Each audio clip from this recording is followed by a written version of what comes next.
For 50 years, I watched my husband Arthur place fresh lilacs on the grave of a woman he loved before me. I never questioned it until I found the hidden journals that revealed her true identity. The woman I'd spent half a century competing with wasn't his first love at all. She was his sister, and the truth would unravel everything I thought I knew about our marriage. It began on our 50th wedding anniversary. Arthur and I had settled into our usual morning routine, him with his crossword puzzle, me preparing a special breakfast to mark the occasion. Before we jump back in, tell us where you're tuning in from, and if this story touches you, make sure you're subscribed, because tomorrow I've saved something extra special for you. At 73, Arthur still maintained the straight posture and dignified manner that had first drawn me to him all those decades ago.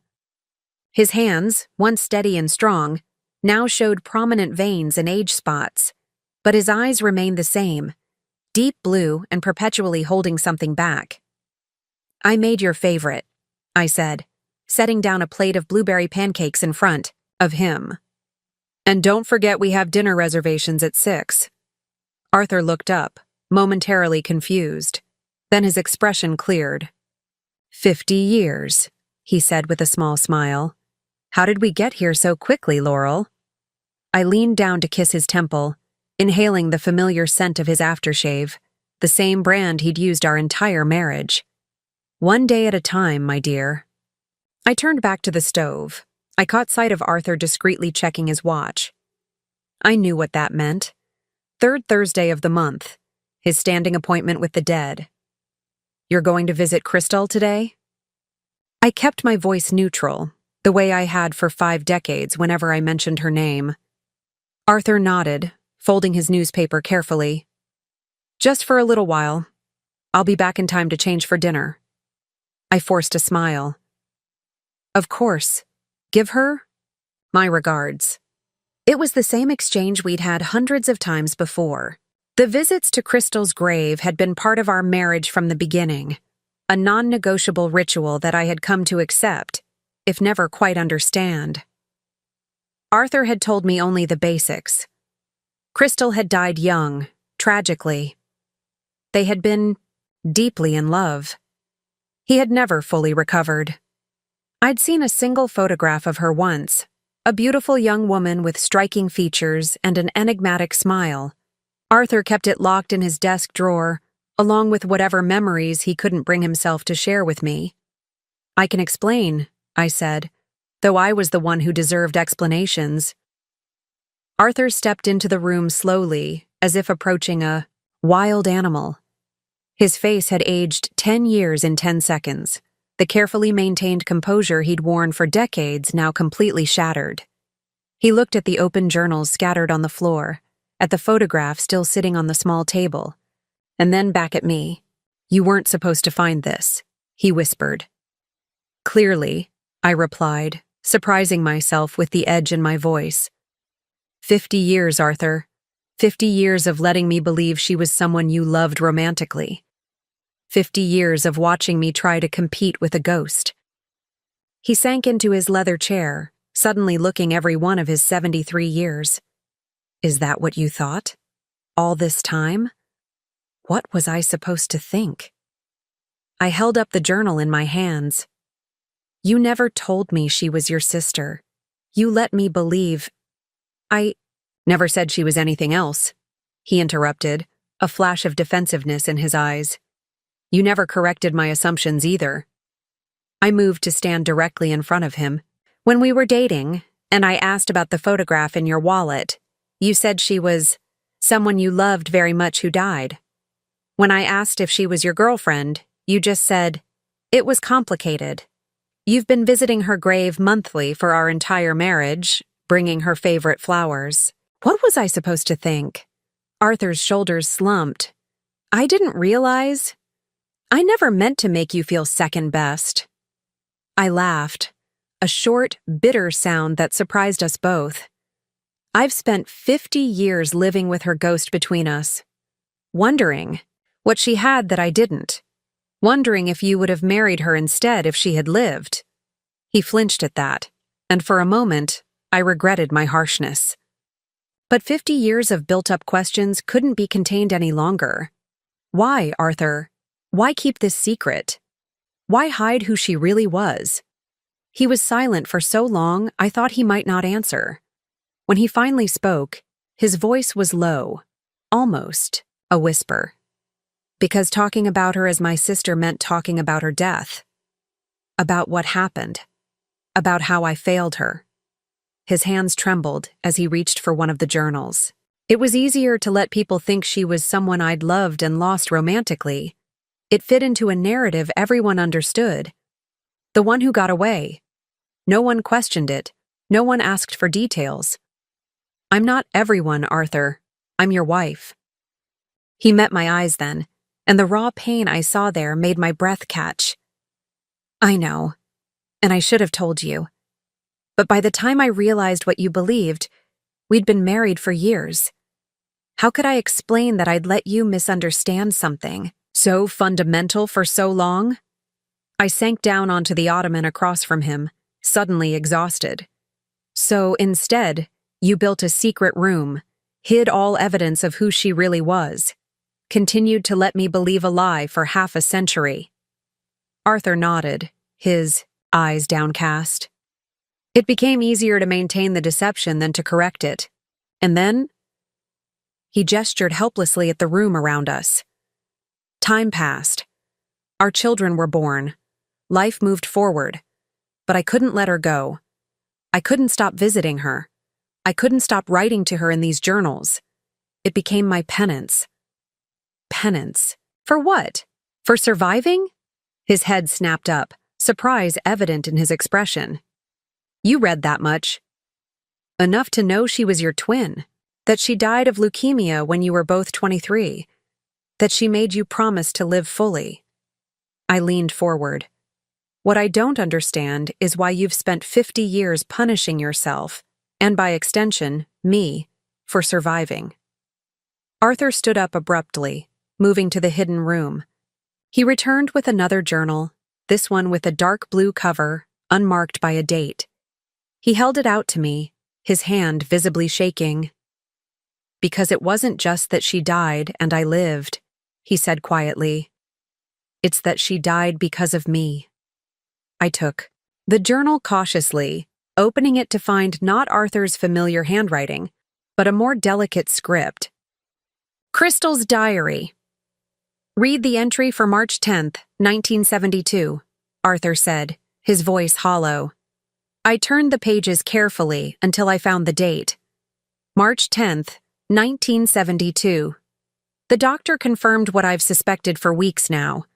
The cancer has returned, more aggressive than before. When I asked about options, he wouldn't meet my eyes. Arthur doesn't know yet.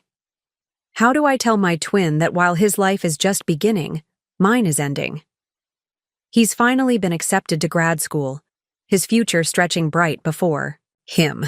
I can't bear to be the shadow that dims his light again. Perhaps it would have been different if I'd gone to the clinic when the symptoms first appeared. But I was so determined to see Arthur through his finals, to help him prepare his graduate school applications. I kept telling myself it was just fatigue, just stress, just the lingering effects of the first bout. By the time I couldn't ignore it anymore, I made my choice. I don't regret putting his future first. I just wish we had more time. I looked up at Arthur, confusion clouding my understanding. She delayed seeking treatment because of your finals? Your graduate school applications? That's hardly your fault, Arthur. He took the diary from my hands, turning to a later entry. Keep reading. April 25th, 1972. Arthur discovered something today that I never wanted him to know. He found the letter from Dr. Phillips urging me to come in immediately, dated from January. He was devastated, demanding to know why I waited almost 3 months to seek treatment. I couldn't lie to him. I told him about the bone marrow transplant. I was offered in January, how I turned it down because he would have been the donor, and the recovery would have meant him missing his critical semester, losing his scholarships, delaying grad school. He stormed out in tears. I'm afraid of what he'll do. My sweet, responsible brother has always carried the weight of the world.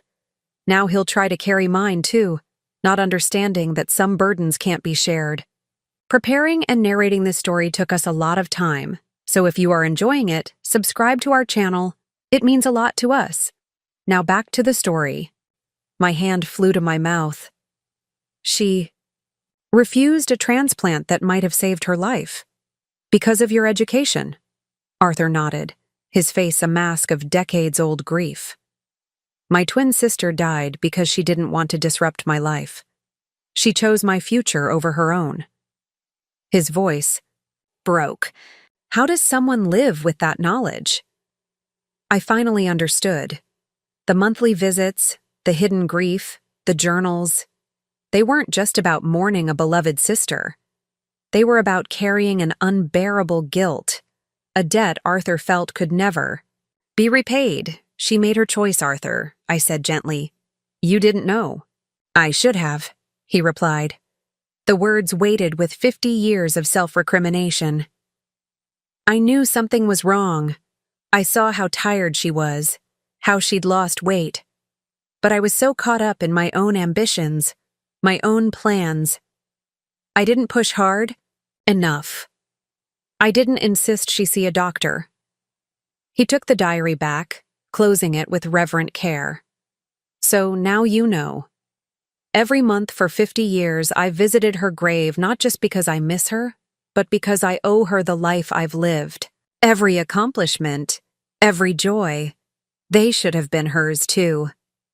I looked at the man I'd been married to for half a century, seeing him clearly for perhaps the first time. Not emotionally unavailable, not pining for a lost love, but drowning in guilt, carrying a burden he had never been meant to bear. And our life together? I asked quietly. Was that just part of your penance too? Arthur's eyes widened in genuine shock. No, Laurel. Never that. He reached for my hand. Meeting you was the first time I felt I might be able to keep my promise to her, to truly live, to find joy again. As his fingers touched mine, I pulled away, not ready for reconciliation. The truth had been revealed, but 50 years of misunderstanding couldn't be erased in a single conversation. I need time to process this, I said, standing up. You've had 50 years with this truth. I've had less than an hour. I moved toward the door, pausing at the threshold. I'm going to take a walk. When I come back, we're going to talk, really talk, about Crystal, about who she was, about all the things you should have shared with me decades ago. Arthur nodded, resignation and something like relief washing over his face. I'll be here. As I closed the study door behind me, I felt strangely light despite the weight of all I'd learned. The woman I'd spent half a century competing with wasn't a romantic rival. She was family I'd never been allowed to know. The mystery that had shadowed our marriage had finally stepped into the light, and with that revelation came a question I wasn't yet ready to answer. Now that I knew the truth about Crystal, what did it mean for the truth of my marriage? For 50 years, I had been a good wife. I had raised our 3 children, maintained our home, supported Arthur through his career as a university professor, and never, not once, had I complained about sharing him with a ghost. I told myself it was a small price to pay for an otherwise devoted husband. But something about this anniversary felt different. 50 years of playing second fiddle to a memory suddenly seemed like too much to bear. After Arthur left, I poured myself a second cup of coffee and wandered into his study, a room that had always been his sanctuary. His absence felt palpable in the leather chair where he spent hours reading, in the carefully arranged books on shelves that stretched from floor to ceiling, in the faint scent of pipe tobacco that lingered despite the fact that he'd quit smoking 20 years ago.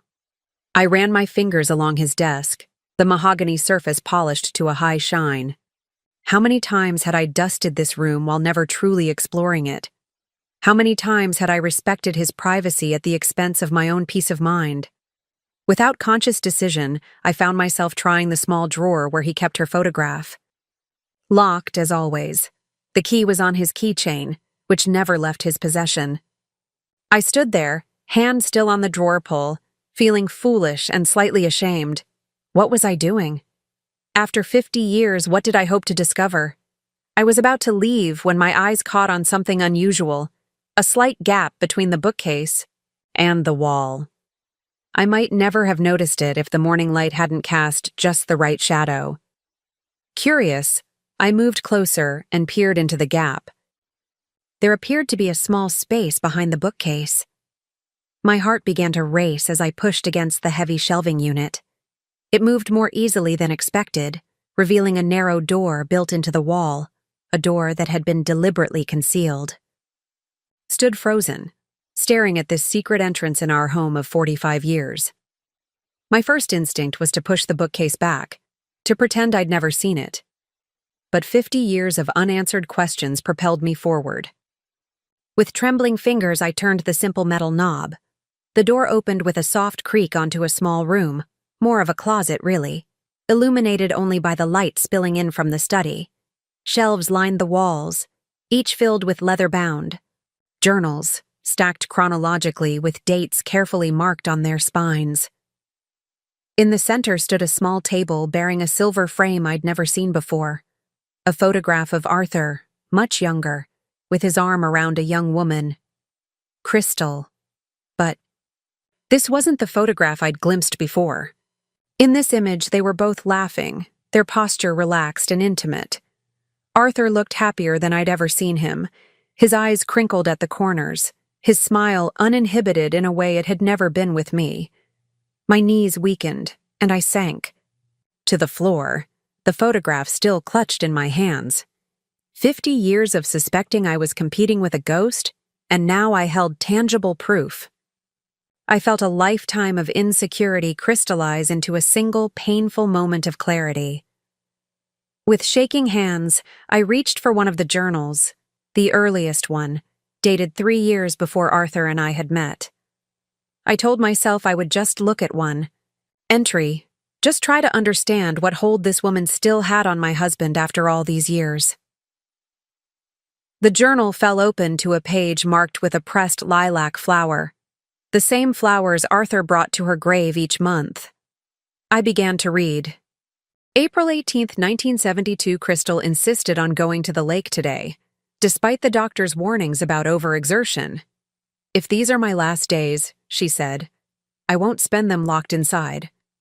I couldn't deny her, even though each step she took terrified me. We sat by the water for hours, talking about what might have been. She made me promise again. No mourning, no guilt, a full life lived for both of us. How can I promise such a thing when the thought of a world without her feels impossible to bear? Mother and father refuse to discuss what comes next, as if silence might somehow prevent the inevitable. I froze, reading the last line again. Mother and father? My fingers fumbled through the pages, scanning rapidly for answers. Another entry caught my eye. May 2nd, 1972. The treatments have failed. Dr. Reynolds says it's a matter of weeks now, perhaps a month if we're fortunate. Crystal just nodded when they told her, calm in a way that makes my heart break. Later, when we were alone, she took my hand and said, Promise me you won't let this define your life, Arthur. Promise me you'll find someone to love, someone who makes you happy.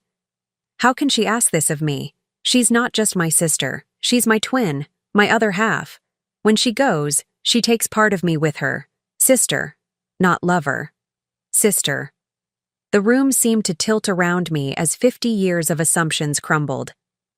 I grabbed another journal, then another, reading frantically, piecing together the story Arthur had never told me.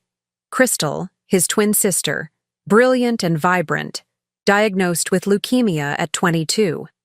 Her rapid decline, her death just before their 23rd birthday. The devastation it left in its wake. The promise he had made to live fully in her absence. And most shocking of all, Arthur's guilt that he had survived when she hadn't. That he had gone on to have the life they had, both dreamed of. Every visit to her grave wasn't about clinging to a past love. It was about honoring the promise he had made to his dying sister. I sat surrounded by decades of Arthur's private grief, my mind reeling. For 50 years, I had been jealous of a ghost who wasn't a romantic rival at all. For 50 years, I had resented these visits without understanding what they truly meant. For 50 years, Arthur had carried this pain alone, never sharing the full truth of who Crystal was. Who he was. The sound of the front door closing jolted me back to the present. Arthur was home, hours earlier than expected. I scrambled to my feet, still clutching one of the journals, panic rising in my throat. How could I explain my intrusion into this sacred, secret space? How could I face him knowing I had uncovered the truth he had kept hidden for our entire marriage? Heavy footsteps approached the study. There was no time to replace everything, no time to conceal what I had discovered.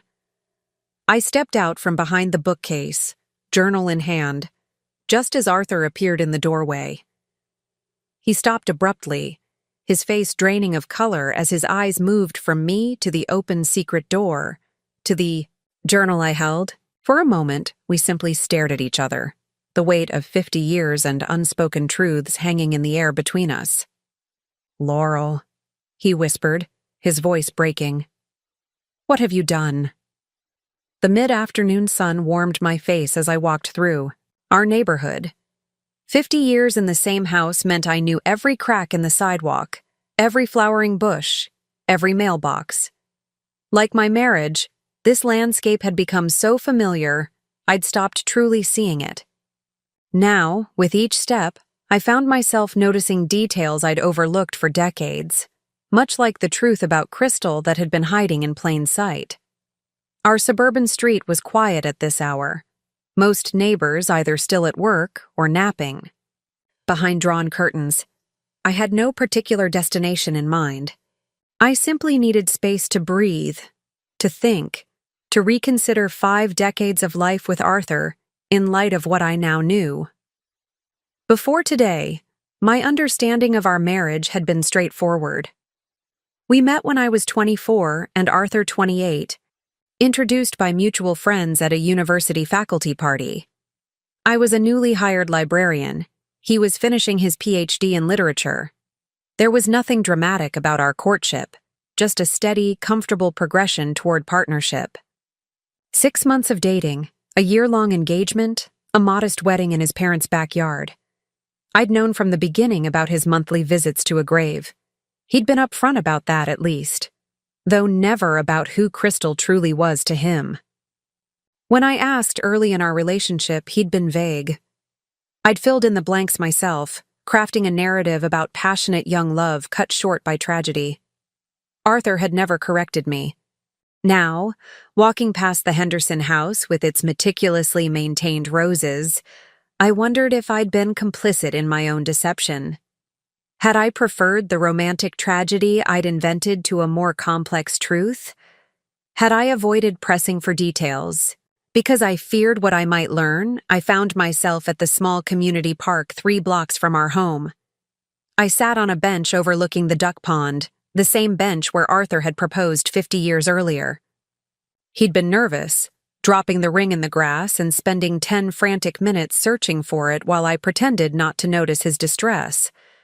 When he finally found it and dropped to one knee, his proposal had been simple. "Laurel, I never thought I'd find happiness again. Will you marry me?" At the time, I'd assumed "again" referred to his relationship with Crystal. Now I understood he meant happiness after losing his twin, his other half. A young mother pushed a stroller past me, nodding a polite greeting. I smiled automatically in return, my mind still sifting through memories, re-examining them with new understanding. Our wedding had been lovely but subdued.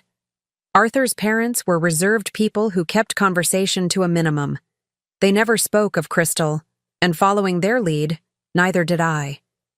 Now I wondered if their silence had been born of the same guilt Arthur carried. Had they too blamed themselves for not noticing their daughter's illness sooner? The early years of our marriage had been focused on building careers and a home. Arthur threw himself into his research with single-minded dedication, publishing prolifically and earning tenure at the university by 35. I had advanced from librarian to head of the university's special collections, a position I held until retirement. We'd had 3 children, Zach, Dolly, and Leo, each 2 years apart, all now with families of their own. We'd been good parents, I believed, present, loving, supportive. Arthur had coached Little League, helped with homework, attended every school play and concert. He'd been especially protective of Dolly, our only daughter, sometimes to the point of overprotectiveness. I'd attributed this to typical fatherly concern. Now I wondered if he saw echoes of Crystal in her. Month after month, year after year, Arthur had maintained his ritual visits to the cemetery across town. Sometimes, when the visits fell on weekends or holidays, he would ask if I wanted to accompany him. I always declined, convinced my presence would be an intrusion on his private mourning for a lost love. Had he wanted me there? Had he been reaching out, hoping I might help him carry his burden?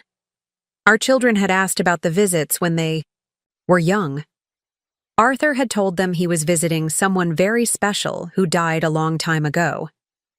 Like me, they had assumed a romantic connection and eventually stopped asking.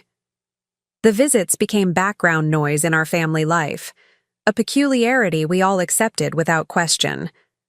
As the children grew and left home, Arthur and I had settled into the comfortable routine of long-married couples. We had our separate interests, his scholarly research, my community volunteer work, but also shared pleasures, travel, theater, our book club, Sunday dinners with whoever among our children, and grandchildren could attend. We were, by all outward appearances, a success story. 50 years of stable, contented partnership. Yet there had always been a part of Arthur I couldn't reach, a melancholy that descended without warning, an emotional reserve that no amount of love or time seemed to penetrate. I had attributed this to his nature, or perhaps to lingering attachment to Crystal the lover. Never had I imagined he was carrying the crushing weight of believing himself responsible for his twin sister's death. The sun was beginning to lower in the sky, lengthening shadows across the park. I checked my watch. I'd been walking and reminiscing for nearly 2 hours. Our anniversary dinner reservation was in 3 hours. The absurdity of it struck me suddenly. 50 years of marriage celebrated over candlelight and wine, all while a fundamental misunderstanding lay between us. I rose from the bench, my decision made. We would not be going to dinner tonight. Instead, we would finally, truly talk about Crystal, about the past, about the half-century we had spent together without ever fully knowing each other. As I walked home, I found myself wondering what Crystal had been like. What color were her eyes? Did she share Arthur's love of poetry, his methodical approach to problems? Did she laugh easily? What dreams had died with her at 23? I had spent 50 years resenting a woman I had never met, imagining her as a romantic rival who held a piece of my husband's heart that I could never claim. Now I felt a different emotion. Grief for the sister-in-law I never knew, the aunt my children never met, the woman who had sacrificed her life out of love for her twin. When our modest 2-story house came into view, I paused on the sidewalk, studying it as if seeing it for the first time. We had bought it as newlyweds, stretching our budget to afford the down payment. Arthur had insisted on this particular house despite several less expensive options being available. At the time, I'd attributed his preference to the home's classic architecture and spacious backyard. Now I wondered, had he chosen it because of the built-in bookcase in the study? Had he already been planning the hidden room where he would keep Crystal's memory alive? As I approached our front door, I noticed Arthur's silhouette through the living room window. He was sitting in his usual armchair, but his posture was different, hunched forward, head in hands, waiting, dreading, perhaps even hoping for the conversation we should have had decades ago. I took a deep breath and reached for the doorknob, ready to finally meet my husband. The real Arthur, not the carefully constructed version he had presented to the world. Ready to learn about the woman whose grave he had visited faithfully for 50 years. Ready to decide what our marriage would become now that the truth had come to light. As I stepped into the house, Arthur looked up, his face lined with anxiety, and something else, relief perhaps, that the burden of his secret would finally be shared. "Laurel," he said, his voice hoarse, "I've made some tea." Such an ordinary gesture for such an extraordinary moment. I nodded and closed the door behind me, crossing the threshold into the next chapter of our life together, whatever that might be. I sat across from Arthur at our kitchen table, the same table where we'd shared thousands of meals, helped our children with homework, played countless games of cards on rainy evenings. The familiarity of the setting stood in stark contrast to the strangeness of the moment. Between us sat a wooden box I'd never seen before. Arthur had retrieved it from the hidden room while I was making fresh tea, neither of us quite ready to begin the conversation that would change everything. "This belonged to Crystal," Arthur said finally, his fingers resting lightly on the box's carved lid. "I've kept it all these years." I wrapped my hands around my teacup, drawing comfort from its warmth. "Show me," I said quietly. "Show me who she was." Arthur nodded, opening the box with reverent care. Inside were photographs, letters, small mementos, the carefully preserved artifacts of a life cut short. He selected a photograph from the top of the pile and handed it to me. Two identical teenagers grinned at the camera, arms slung around each other's shoulders, standing before a cake with 18 candles. Their birthday. I studied the image intently. Arthur's face I knew so well, even this younger version. But seeing Crystal for the first time, truly seeing her, took my breath away. She was beautiful, yes, but what struck me most was the vitality that seemed to radiate from her even in this frozen moment. Her smile was wider than Arthur's, her stance more confident. Where his eyes showed a hint of shy reserve, hers sparkled with mischief and determination. "She was 3 minutes older," Arthur said, a faint smile touching his lips, "and never let me forget it." "Tell me about her," I said, setting the photograph on the table between us. "Not what happened at the end. Tell me who she was." Arthur took a deep breath, then began to speak. 50 years of carefully maintained silence broke like a dam, and words poured out, halting at first, then with increasing fluency as he described the sister he had adored. Crystal had been the bold one, the dreamer, the instigator. Where Arthur was thoughtful and cautious, she was impulsive and fearless. She'd wanted to be a photojournalist, to travel the world documenting important stories. She'd been accepted to several prestigious journalism programs before her first diagnosis at 21. "She beat it the first time," Arthur said, his voice softening. 8 months of brutal treatments, and she went into remission. We thought it was over. She was planning to start school the following fall. "What was she like during that first illness?" I asked. Arthur's eyes took on a distant look. Unstoppable. Even on her worst days, she had more life in her than most people at their best. She made friends with everyone in the treatment center. Patients, nurses, janitors. She started a photography project, portraits of other cancer patients. "Not as victims," she'd say, "but as warriors." He handed me another photograph. Crystal in a hospital bed, head wrapped in a colorful scarf, holding a camera and grinning defiantly at whoever was taking the picture. "She sounds remarkable," I said, meaning it. She was. Arthur reached for another item in the box, a small notebook with a worn leather cover. This was her idea journal. She was always plotting some new adventure, some project. Even when she could barely get out of bed, her mind was always racing ahead. As Arthur continued sharing memories, I found myself drawn into Crystal's world. Her fierce loyalty to her brother, her passion for photography, her determination to squeeze every drop of experience from life. The woman emerging from Arthur's Stories wasn't a rival. She was someone I wished I could have known. She would have liked you, Arthur said suddenly, looking up from a stack of Crystal's photographs he'd been showing me. She always told me I needed someone practical to balance me out, someone with both feet on the ground. The simple statement hit me with unexpected force. All these years, I'd imagined Crystal as an impossible standard I could never match. Now I wondered if she might have been my ally, my friend. "Why didn't you tell me, Arthur?" I asked, the question that had been burning inside me for hours. "Why let me believe she was a girlfriend?" Arthur set down the photographs, his expression troubled. "At first, it wasn't intentional. When we met, I was still deep in grief, but trying to honor her wish that I move forward. I mentioned visiting Crystal's grave, and you assumed. I didn't correct you because talking about her as my sister meant explaining everything. The guilt, the responsibility. And later, I pressed. After we were married? After we had children?" He looked down at his hands. "The longer I let the misunderstanding continue, the harder it became to correct it.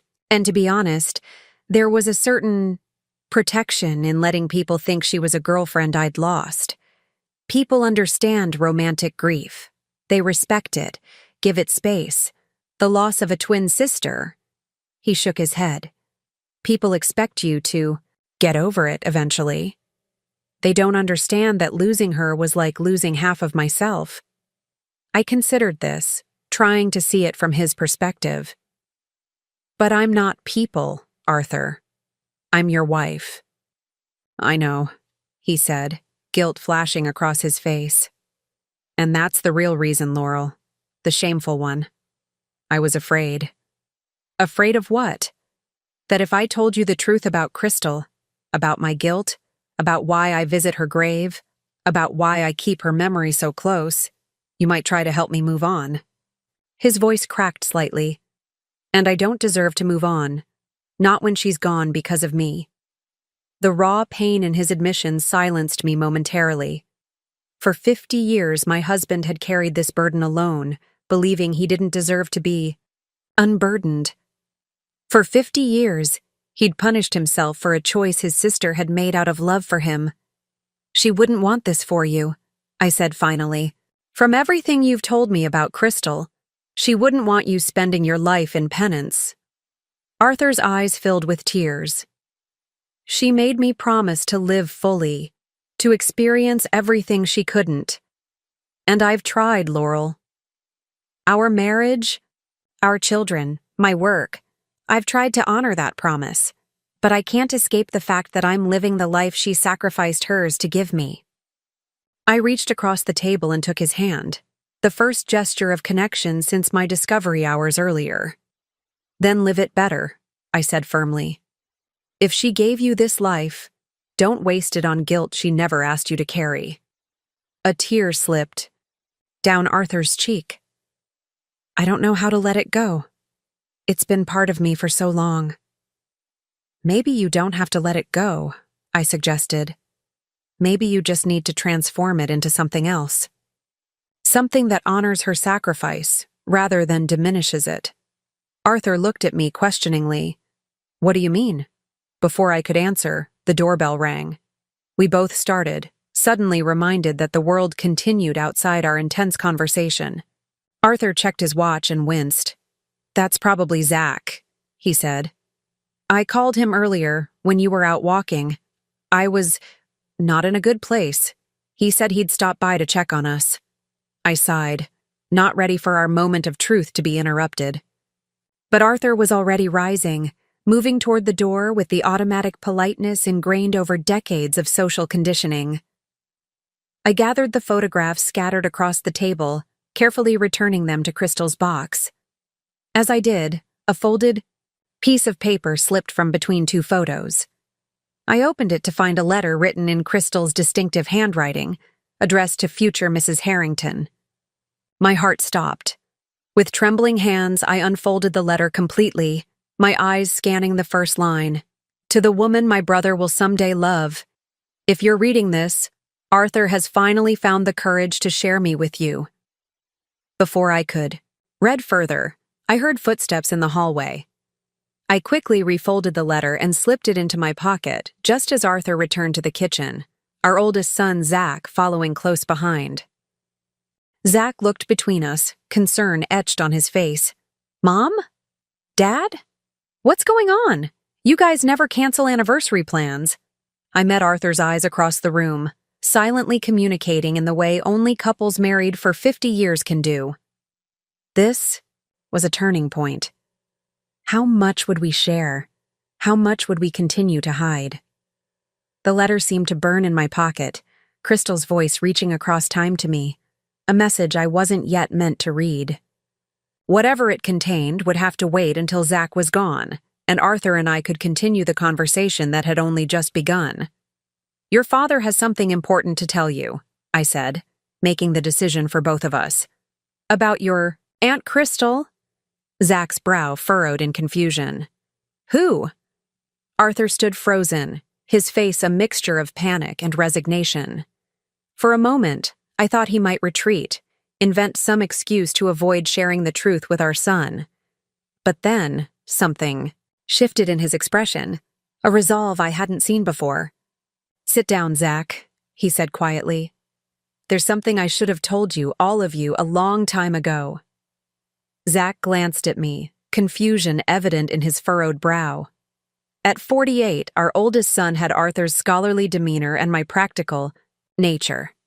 He was not a man easily flustered, but the tension in the room was palpable. Is everything okay? You're not sick, are you? Zach asked, addressing his father but looking to me for reassurance. I shook my head. It's nothing like that. It's about family history. Something important.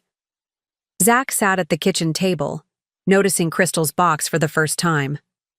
What's this? Arthur took his seat again, shoulders squared as if preparing for battle. This belonged to my twin sister, Crystal, your aunt.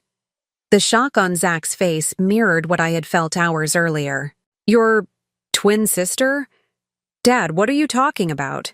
You don't have a sister. I did, Arthur said softly. She died when we were 23, before I met your mother. I've never spoken about her to you or your siblings. That was a mistake. One of many I've made. For the next 30 minutes, Arthur told our son a condensed version of what he'd shared with me, about Crystal, her life, her illness, her sacrifice. As he spoke, I watched Zach's expression transform from skepticism to shock to a deep, solemn understanding. The grave you visit every month, Zach said when Arthur finished. That's her? Not some old girlfriend like we all thought? Arthur nodded, unable to speak. But why keep her a secret? Zach asked, echoing my own question. Why wouldn't you want us to know about her? Arthur's eyes met mine across the table, seeking help. I remained silent, letting him find his own words. Grief does strange things to people, Arthur finally said. After Crystal died, my parents rarely spoke her name. It was as if by not talking about her, they could pretend it hadn't happened. I adopted their silence without realizing it. Then, as time passed, that silence became comfortable, safe. But we're your family, Zach protested. We had a right to know about her. She was our family too. Arthur flinched at the accusation in our son's tone. You're right. I robbed you of knowing her, even in memory. I robbed your mother of understanding, a fundamental part of who I am. Zach ran a hand through his hair, a gesture so like his father that my heart clenched. I don't know what to say. I feel like I'm meeting a stranger, not the father I've known my whole life. I'm still the same person, Arthur said, a note of desperation entering his voice. Are you? Zach challenged. The father I knew didn't have a secret room behind his bookcase, didn't hide the existence of his twin sister from his wife and children, for 50 years. The harshness in Zach's words hung in the air between them. I found myself in the unexpected position of mediator between my husband and son. Zach, I said gently, this has been a shock for all of us. Your father made choices I don't agree with, but he's trying to make things right now. Zach turned to me, his expression softening slightly. How are you so calm about this, Mom? He let you believe she was an old girlfriend for your entire marriage. I considered the question carefully. Because I'm beginning to understand why he did it, and because I'm learning that Crystal wasn't my rival, she was someone who might have been my friend if circumstances had been different. Arthur looked at me with such naked gratitude that I had to glance away, uncomfortable with his vulnerability. Zach was quiet for a long moment, processing. I need to call Dolly and Leo. They should hear this too. He pulled out his phone, then hesitated. Would you rather tell them yourself, Dad? Arthur nodded. Yes. Together, though. All of us. Can you arrange for everyone to come over this weekend? Your mother and I need to talk more tonight, but by then, we'll be ready to share everything with the whole family. After Zach left, promising to coordinate with his siblings, Arthur and I found ourselves alone again. The emotional weight of the day pressed down on us, neither of us quite sure how to proceed. Thank you, Arthur said finally, for helping with Zach, for not exposing the full extent of your deception. I finished when he trailed off. He winced. Yes, although I deserve whatever you choose to tell them. I reached into my pocket and withdrew Crystal's letter. I found this while you were answering the door. It's addressed to me, or rather, to whoever you would eventually marry. Arthur's eyes widened. I had no idea that existed. I've gone through her things countless times over the years. I never saw it. She must have hidden it well, I said. Maybe she knew you'd try to protect her memory in all the wrong ways. I unfolded the letter again, my heart racing as I prepared to read the words Crystal had written 50 years ago, never knowing who would eventually receive them. Do you want me to leave while you read it? Arthur asked hesitantly. I shook my head. No. I think we need to hear this together. Taking a deep breath, I began to read aloud. To the woman my brother will someday love. If you're reading this, Arthur has finally found the courage to share me with you. Knowing my stubborn brother, this may have taken far longer than it should have. For that, I apologize on his behalf. I'm writing this letter just days after refusing a treatment that might have saved my life. Arthur doesn't understand my choice, and I fear he never will. He believes I sacrificed myself for his future, but the truth is both simpler and more complex. I made the only choice I could live with, for however long I have left. I need you to understand something about my brother. He carries the weight of responsibility like few others. He always has, even as a child. When I first got sick, he put his entire life on hold without hesitation. He slept in hospital chairs for weeks, skipped exams, nearly failed classes he'd been acing. He would have given up everything, his education, his dreams, his future, if I had let him. I couldn't let him. Not because I'm noble or selfless, but because I know my twin better than anyone. Arthur needs purpose. He needs to create, to contribute, to build something lasting. If he had sacrificed his potential for me, only to lose me anyway, that loss would have destroyed him completely. So I made my choice. It may have been the wrong one medically, but it was the right one for us.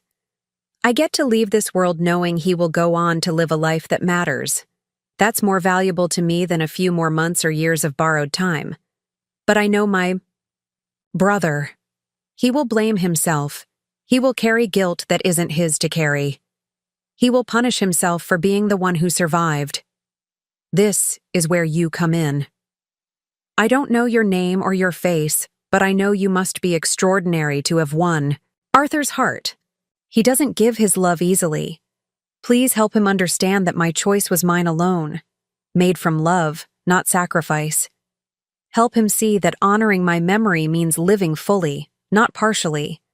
Remind him that I would kick his scholarly behind if I thought he was wasting one moment of his life on misplaced guilt. Know this: if he has given you his heart, It is yours completely. Arthur doesn't know how to love halfway. Whatever space he has kept in his heart for me isn't romantic or comparative. It's simply the place where siblings, especially twins, live forever. Take care of my brother. Remind him to laugh. Challenge him when he retreats into his books and forgets the world. And please, if you have children, tell them about their Aunt Crystal, not as some tragic figure, but as someone who loved photography, practical jokes, and her brother, beyond measure. With gratitude and hope, Crystal P.S. If he hasn't told you I exist until now, feel free to be furious with him. He deserves it. But then forgive him. He deserves that too. My voice broke on the last line. I set the letter down on the table, tears streaming unchecked down my face. I looked up to find Arthur weeping openly, something I'd seen only twice before in our 50 years together, at the births of our first and second children. She knew, he whispered. She knew exactly what I would do. Yes, I agreed softly. She knew you better than anyone. Until you, Arthur said, reaching for my hand across the table. You know me too, Laurel. Even the parts I tried to hide. Didn't pull away from his touch, but I couldn't quite return the gesture either.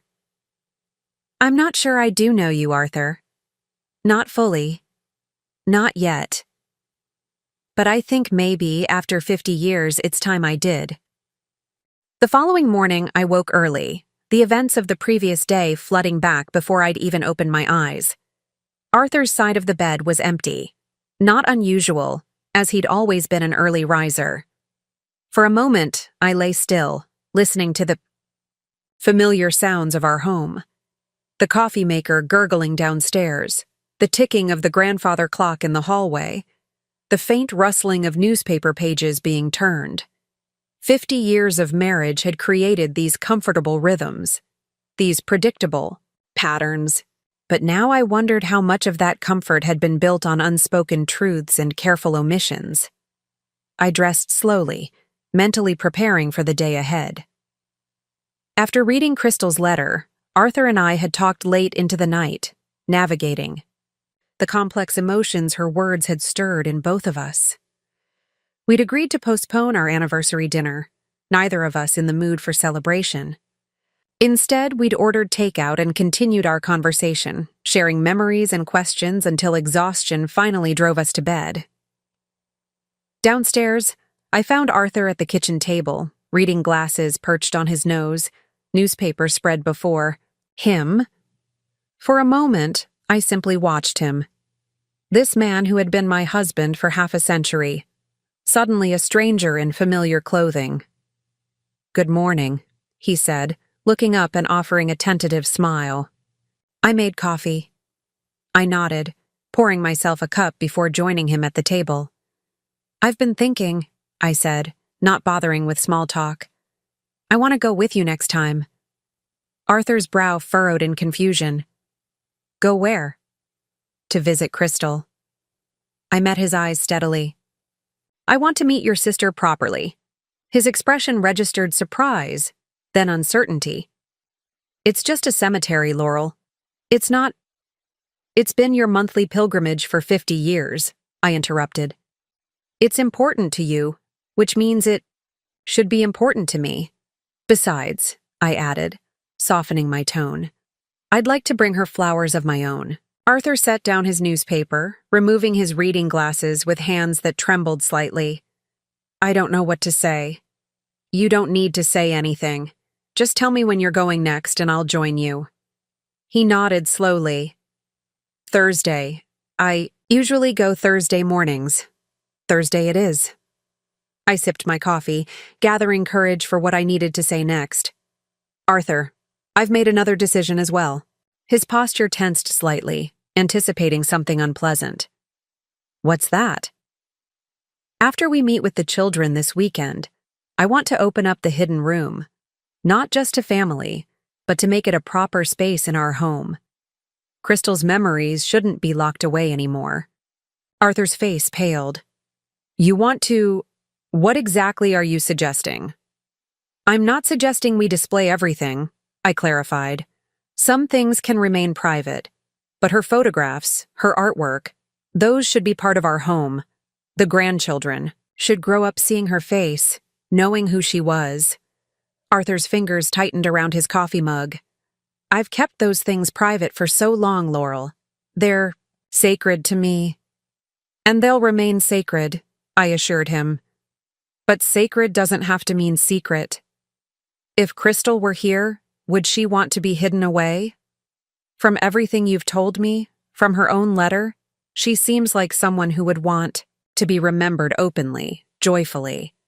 Arthur was silent for a long moment, struggling visibly with the idea. It's not that simple, he finally said. Those memories, those items, they're intertwined with my guilt, my grief. Seeing them every day might be exactly what you need, I finished for him. Arthur, you've been punishing yourself for 50 years for something that wasn't your fault. Crystal made her choice. She made it out of love for you. By keeping her memory locked away, treated as something shameful or too painful to acknowledge, you're not honoring that love. His eyes flashed with a hint of anger. You don't understand. You can't possibly understand what it's like to lose someone you love? I interrupted, my own anger finally surfacing. No, I can't understand what it's like to lose a twin. But don't you dare suggest I don't understand loss. I lost my father when I was 12. I lost my mother to Alzheimer's, watching her forget me a little more each day for 7 years. And in some ways, Arthur, I've been losing you our entire marriage to a ghost I wasn't allowed to know. He flinched as if I'd struck him. That's not fair, isn't it? I pressed. Every time you retreated into silence about your past, every time you visited that grave without explaining who she really was, every time you wrote in those journals instead of talking to me, you were choosing to keep a part of yourself locked, away, just like that room behind the bookcase. The silence that followed was heavy with half a century of unspoken truths. Arthur pushed back from the table, standing abruptly. I need some air. He moved toward the door, then paused, turning back to me. This isn't easy for me, Laurel. I've lived with this guilt, this grief, this arrangement for so long. I don't know how to be different. I'm not asking you to be different, I said, my voice gentler now. I'm asking you to be complete. With me, with our children, with yourself. He nodded once, a short, jerky movement, then left. The back door closed behind him with a soft click, not the angry slam I might have expected. I remained at the table, emotions churning. For 50 years I had accommodated Arthur's silence, his emotional absence. I had built my life around the spaces he left empty. Now, I was asking him to fill those spaces, to be fully present in our marriage in a way he never had been. It was a lot to ask of a 73-year-old man set in his ways, but it was also, I believed, what Crystal would have wanted for him. The telephone rang, interrupting my thoughts. It was Dolly, our middle child and only daughter. Mom?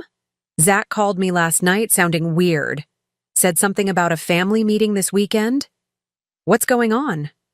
I took a deep breath, unsure how much to reveal over the phone. Your father, and I have some family history to share with all of you. It's important, but not an emergency. Family history? Dolly's voice sharpened with concern.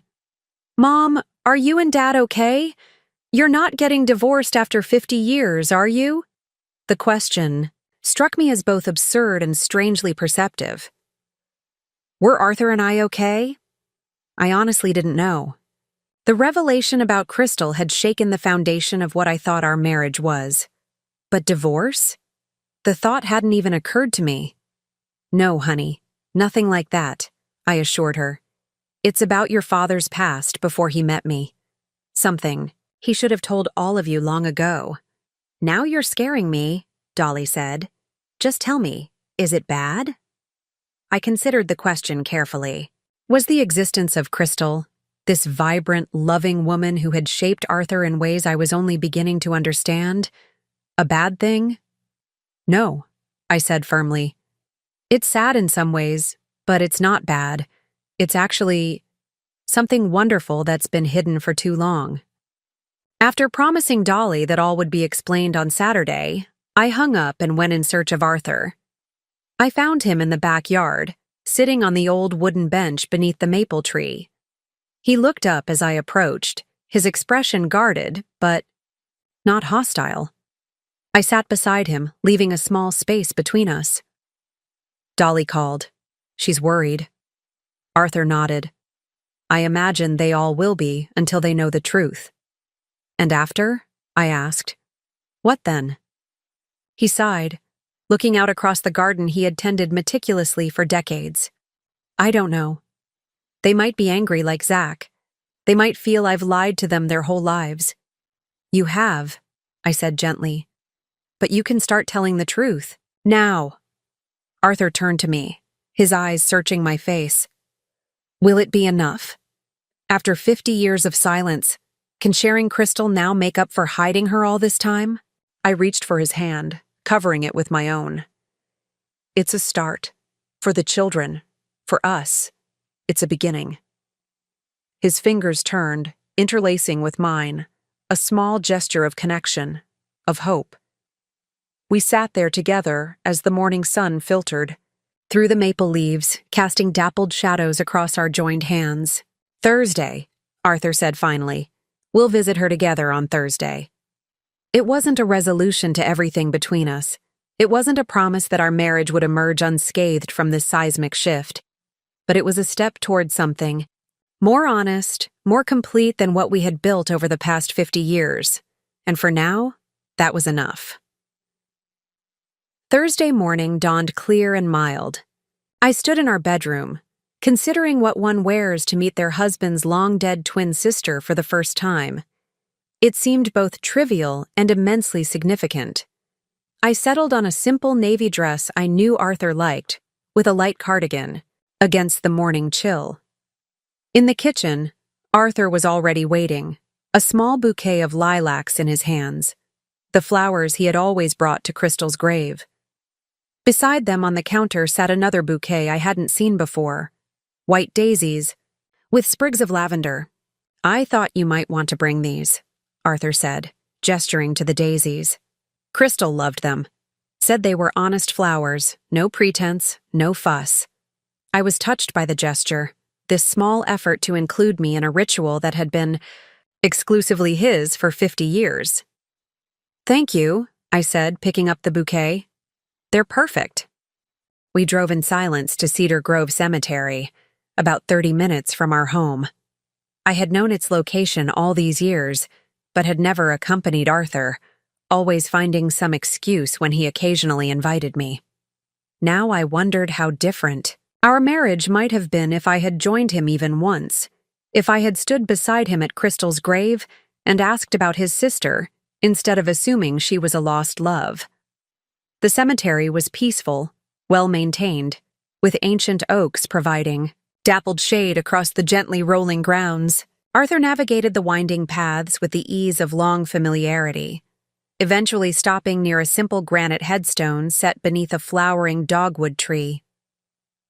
Crystal Ann Harrington, 1949, 1972. The light that burns twice as bright burns half as long. I stood beside Arthur, studying the inscription. The quote seemed fitting for the vibrant young woman I was coming to know through her journals, photos, and brother's memories. Arthur knelt, carefully removing the previous month's withered lilacs from the small metal vase embedded in the ground. He replaced them with the fresh blooms, arranging them with practiced care. "Hello, Chris," he said softly, his voice simultaneously stronger and more vulnerable than I was used to hearing. "I've brought someone special today. This is Laurel, my wife." He glanced up at me, a silent invitation to join him. I knelt beside him, placing my daisies and lavender next to his lilacs. "Hello, Crystal," I said, feeling self-conscious but determined. "I'm sorry it's taken me 50 years to properly meet you. Arthur's hand found mine, squeezing gently in gratitude or reassurance. Perhaps both. I used to tell her everything, Arthur said, his eyes fixed on the headstone. All the milestones, when we got engaged, married, when each of the children was born. I'd come here and talk to her for hours sometimes. What about the everyday things? I asked. Did you share those too? A small sad smile touched his lips. Not as much. It felt selfish somehow, to talk about ordinary happiness when she'd lost the chance for any happiness at all. The admission hung in the air between us, revealing yet another layer of Arthur's self-imposed penance. I think she would have wanted to hear about the ordinary days too, I said gently. From her letter, she sounds like someone who valued the whole of life, not just the highlights. Arthur nodded slowly. You're right. She would tease me sometimes about being too serious, too focused on the big moments. The magic is in the mundane, Artie, she'd say. Artie? I raised an eyebrow, smiling despite the solemnity of the moment. She called you Artie? Only she could get away with it, Arthur said, a genuine chuckle escaping him. She had nicknames for everyone she loved. I wish I'd known her, I said, and meant it. So do I. Arthur's voice cracked slightly. She would have been the cool aunt to our kids, the one who showed up with inappropriate gifts and took them on adventures we'd pretend to disapprove of. For a moment, we both sat in silence, contemplating the alternate universe where Cristal had lived, where she had been part of our family's story from the beginning. I need to tell you something, Arthur said finally, his voice low and hesitant. Something I've never told anyone. I waited, giving him space to find the words. The day Cristal died, I wasn't there. His hands clenched into fists in his lap. I was at a department meeting discussing my thesis project. The hospital called, said she'd taken a turn for the worse, but the meeting was important for my academic future. I told them I'd be there in an hour. He drew a shuddering breath. She was gone when I arrived. I missed her final moments because I was talking about modernist literature in a stuffy conference room. The raw anguish in his voice made my heart ache. Oh, Arthur. All these years, that's been the real source of my guilt, he continued. Not just that she refused treatment to protect my future, but that when it really mattered, I chose that. Future over being with her. Did you know she was that close to the end? I asked gently. He shook his head. No. The doctors had said days, maybe a week. I thought I had time. Then you made the best decision you could with the information you had, I said. And I suspect Cristal would have wanted it that way. From everything you've told me, from her own letter, she wanted you to pursue your education, your career. But to not be there, at the very end. His voice broke completely. I moved closer, wrapping my arm around his shoulders as he wept openly, perhaps for the first time, at his sister's grave. 50 years of carefully contained grief poured out of him, soaking the ground where Cristal rested. When his tears finally subsided, Arthur looked exhausted but somehow lighter, as if a crushing weight had begun to lift. I've never told anyone that, he said again, wiping his face with a handkerchief. Not even in my journals. Thank you for telling me, I said, for trusting me with it. He nodded, then slowly rose to his feet, helping me up beside him. I'd like to show you something else today, if you're willing. Of course. We returned to the car, driving not toward home, but in an unfamiliar direction. 20 minutes later, Arthur pulled up before a modest brick building with a sign reading, Cristal, Harrington Memorial Photography Scholarship Fund. I turned to him in confusion. What is this? This is where I've been donating a portion of my salary for the past 45 years, Arthur said quietly. It provides scholarships to promising photography students who couldn't otherwise afford education. Students like Cristal. I stared at the building, then back at my husband.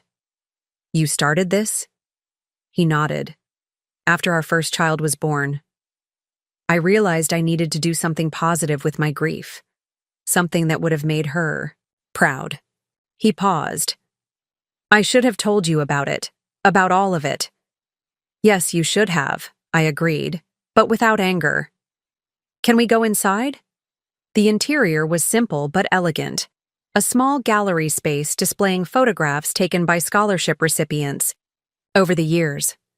On the wall near the entrance hung a large black and white portrait of Crystal, camera in hand, her smile radiant and challenging. This was her last self-portrait, Arthur explained, standing before the photograph. Taken about a month before she died, I studied the image, seeing the resemblance to Arthur more clearly now. The same determined set of the jaw, the same intelligent eyes. But where Arthur's expression had always held a certain reserve, Crystal's emanated fearless joy. The fund supports about 5 students each year, Arthur continued. Many have gone on to significant careers in photojournalism, documentary work, fine art photography, all the paths Crystal might have taken. A middle-aged woman approached us, smiling warmly at Arthur. Professor Harrington, we weren't expecting you today. Hello, Blanche, Arthur greeted her. I'd like you to meet my wife, Laurel. Blanche's eyebrows rose slightly in surprise as she turned to me. Mrs. Harrington, it's a pleasure to finally meet you. I've been the administrator here for 15 years, and I've heard so much about you. I shook her hand, managing to hide my own surprise. This woman knew me through Arthur's stories, while I hadn't known this place, or this aspect of my husband, existed at all. Blanche was actually one of our first scholarship recipients, Arthur explained. She studied photojournalism at Columbia before coming back to help run the fund. The professor changed my life, Blanche said simply, just as Crystal's story has changed the lives of everyone who's come through our program. As Blanche led us through the gallery, pointing out particularly notable works and sharing stories of various scholarship recipients, I watched Arthur. In this space, surrounded by his sister's legacy, he moved differently, with more confidence, less of the careful restraint I was accustomed to seeing in him. Here was yet another Arthur I had never fully known, not just the grieving brother, or the guilty survivor, but the man who had channeled that grief into creating something meaningful, something that extended Crystal's influence far beyond her brief life. When we finally returned to the car, I turned to him before he could start. The engine. Why didn't you tell me about this place? All these years, this amazing thing you created, why keep it separate from our life together? Arthur's hands rested on the steering wheel, his gaze fixed forward. At first, it was just a small donation fund. By the time it grew into this, the pattern was set. My life with you and the children was one thing. My connection to Crystal was another. I never deliberately decided to keep them separate. It just happened that way. And now, I asked, now that I know about Crystal, about this place? He turned to me, his expression both uncertain and hopeful. Now, I don't know. I've lived divided for so long, I'm not sure I know how to be whole. I reached across the console, taking his hand. We'll figure it out together. As we drove home, something fundamental had shifted between us. The visit to Crystal's grave, Arthur's confession about his absence at her death, the discovery of the scholarship fund. Each revelation had moved us past the point where we could return to our old patterns, our comfortable half-truths. What lay ahead was unknown, but for the first time in 50 years, we were facing it with a shared understanding of the past that had shaped us both. By Saturday morning, I had moved through a spectrum of emotions: shock, anger, hurt, understanding, and finally, a tentative acceptance. Our children were due to arrive at noon for the family meeting, and I felt both apprehension and a strange sense of liberation at the prospect of finally bringing this hidden part of our history into the open. Arthur had spent the previous evening preparing the hidden room, removing some of the more personal journals, but arranging Crystal's photographs and artwork in a way that told the story of her life. I'd given him privacy for this task, understanding his need to curate what would be shared with our children. When I entered his study that morning, the bookcase had been pulled away from the wall, the hidden door standing open. Arthur sat at his desk, sorting through a collection of photographs. "Are you ready for this?" I asked, setting a cup of coffee beside him. He looked up, fatigue evident in the shadows beneath his eyes. "As ready as I'll ever be. I didn't sleep much." I know. I'd felt him tossing and turning beside me throughout the night. "It's going to be all right, Arthur. They might be shocked, confused, even angry at first. But they'll understand, eventually." He nodded, though doubt lingered in his expression. 50 years is a long time to keep a secret. "Yes," I agreed simply. There was no use denying the magnitude of what he'd done. Arthur picked up one of the photographs, a young Crystal sitting, cross-legged on a dock, grinning at the camera. "I've been thinking about what you said at the cemetery, about how I should have shared the everyday moments with her too, not just the milestones. And you were right. I've spent 50 years treating her memory like a shrine, something solemn and sacred." He touched the photograph gently. But Crystal was anything but solemn. She was laughing more often than not. By keeping her memories so formal, I've done her a disservice. I sat in the chair opposite his desk. "It's not too late to change that." "No," he agreed. "It's not." The doorbell rang at precisely noon. Zach always was punctual to a fault.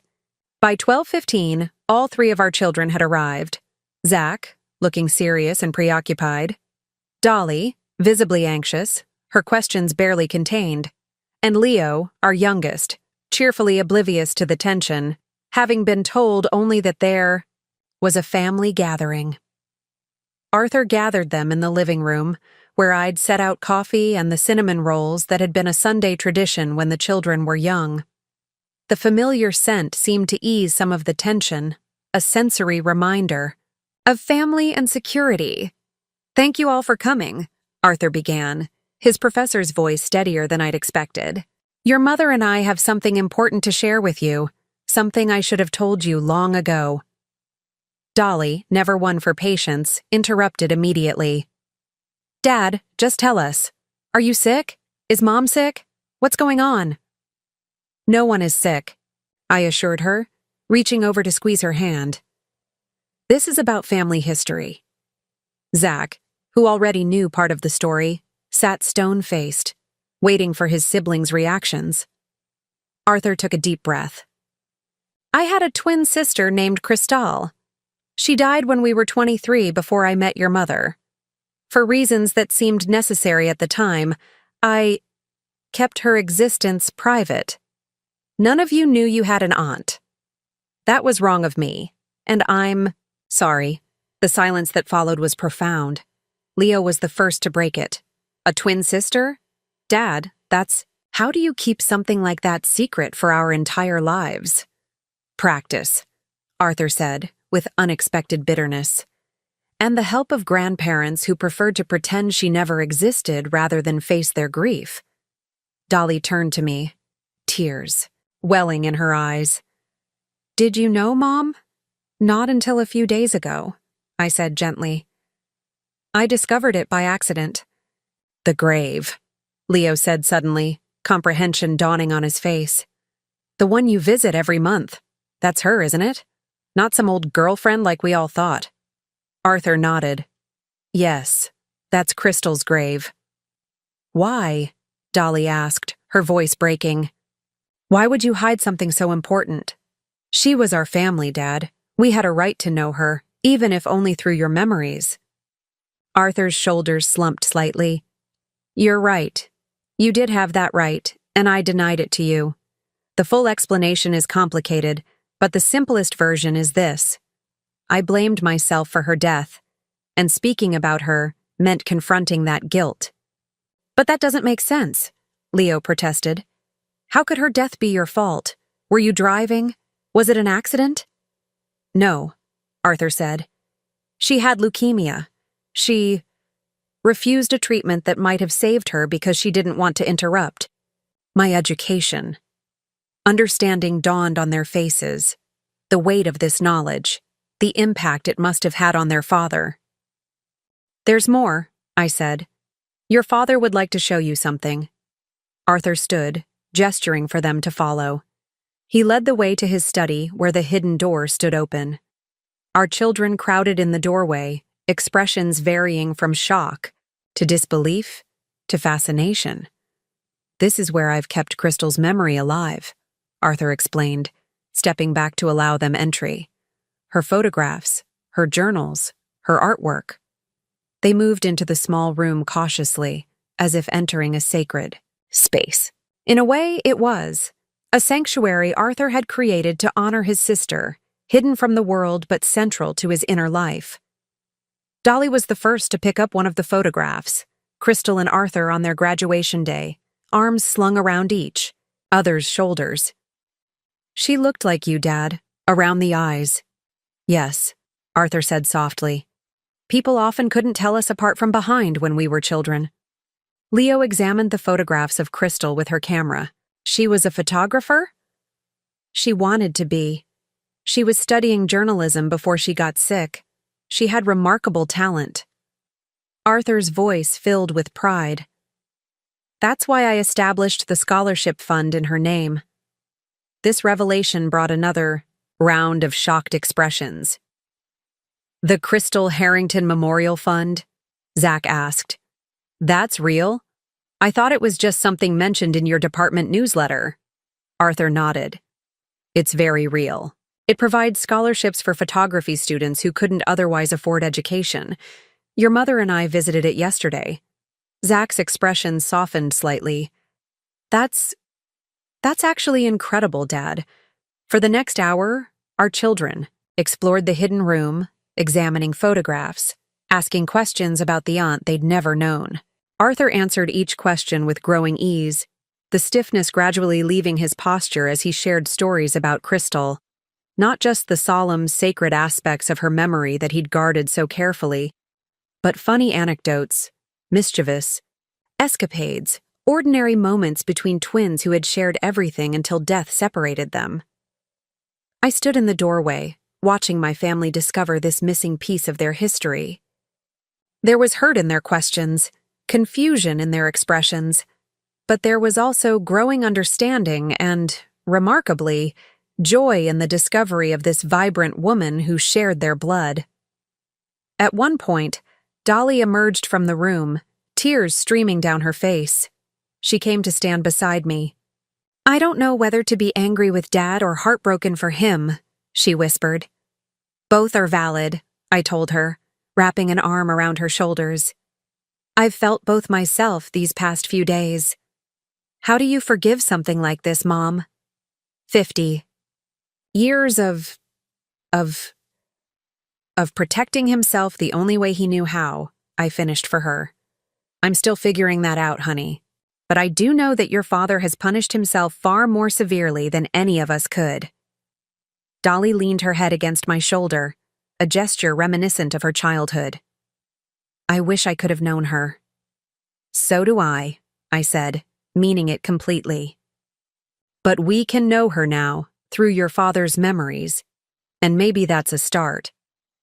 Later, as our children prepared to leave, each taking a photograph of Crystal that Arthur had selected for them, there was a palpable shift in the atmosphere. The secret that had cast such a long shadow over our family had been brought into the light, and though its revelation had caused pain, there was also relief in the truth finally being spoken.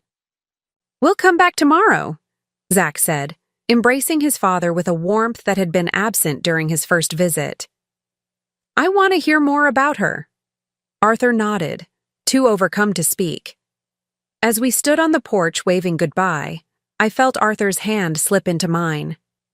It was a small gesture, but in it I felt the first tentative steps toward a new kind of freedom.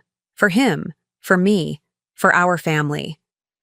The sunlight caught the silver in his hair, and for a moment, I could almost see the shadow of a young woman standing, Beside him, her smile as bright and challenging as in her photographs. Not a rival, not a ghost, but family. Finally acknowledged, finally embraced, finally allowed to be part of our story. In the days that followed, our home transformed.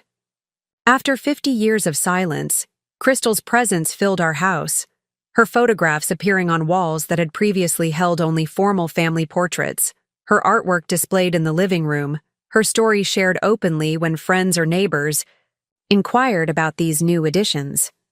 Arthur had been hesitant at first, uncomfortable with this public acknowledgement of what had been private for so long.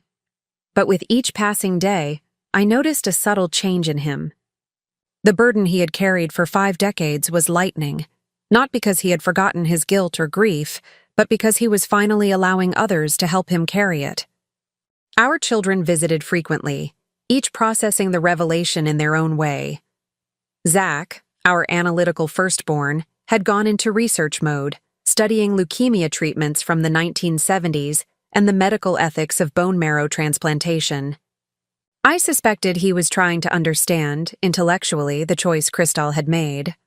Leo, our youngest, had become fascinated with photography, borrowing some of Crystal's old cameras from Arthur's collection and experimenting with them.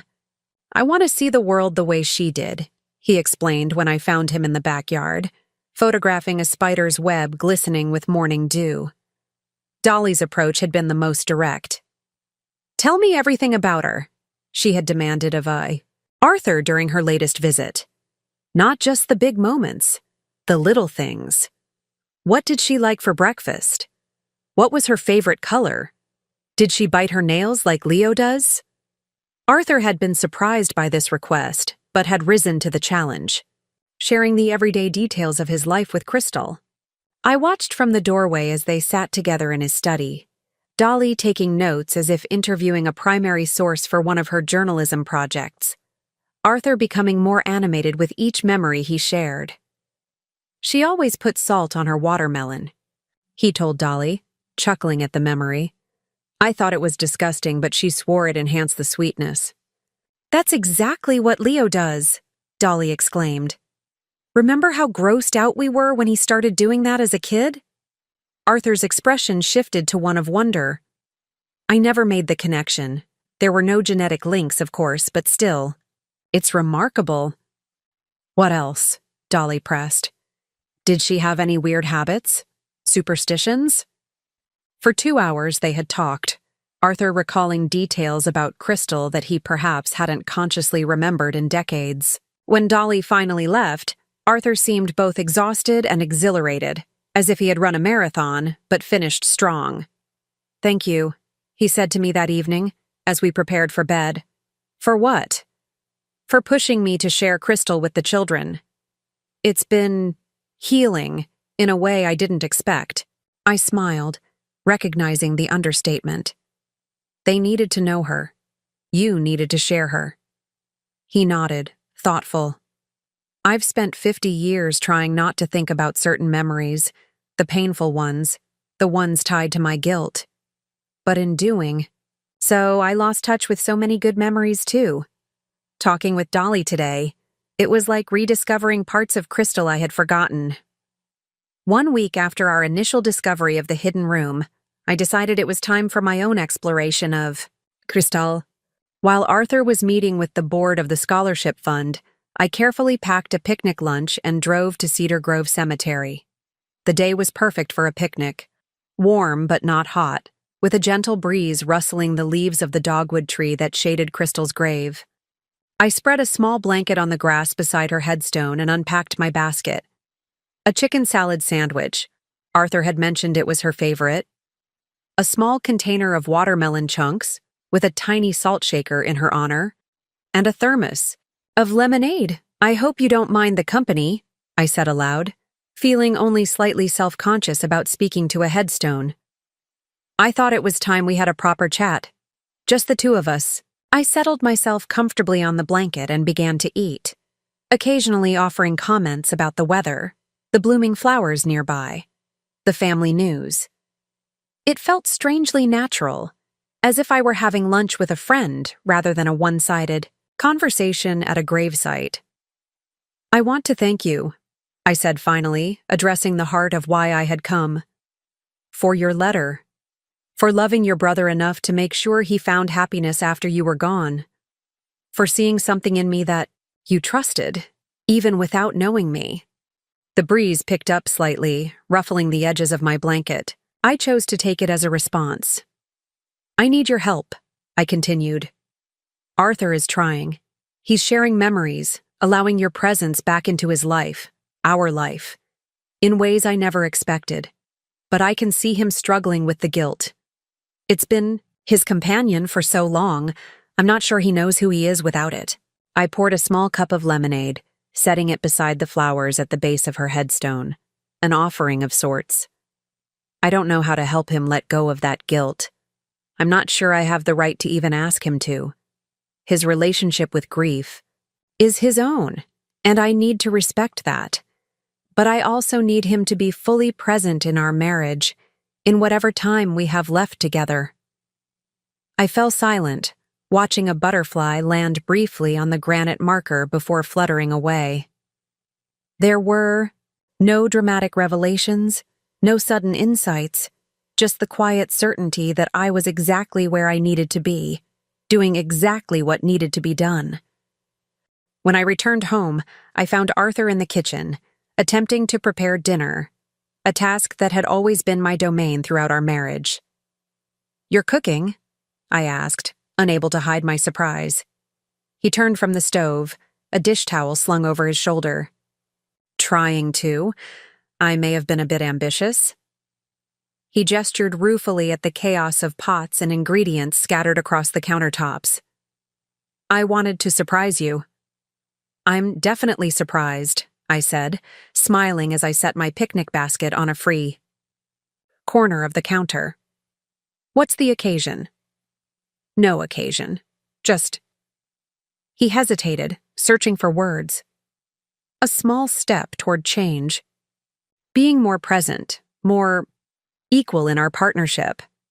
The simple statement touched me deeply. "Thank you. Need some help?" "Desperately," he admitted with a self-deprecating laugh. We worked side by side, salvaging his attempted chicken marsala, talking easily about our respective days.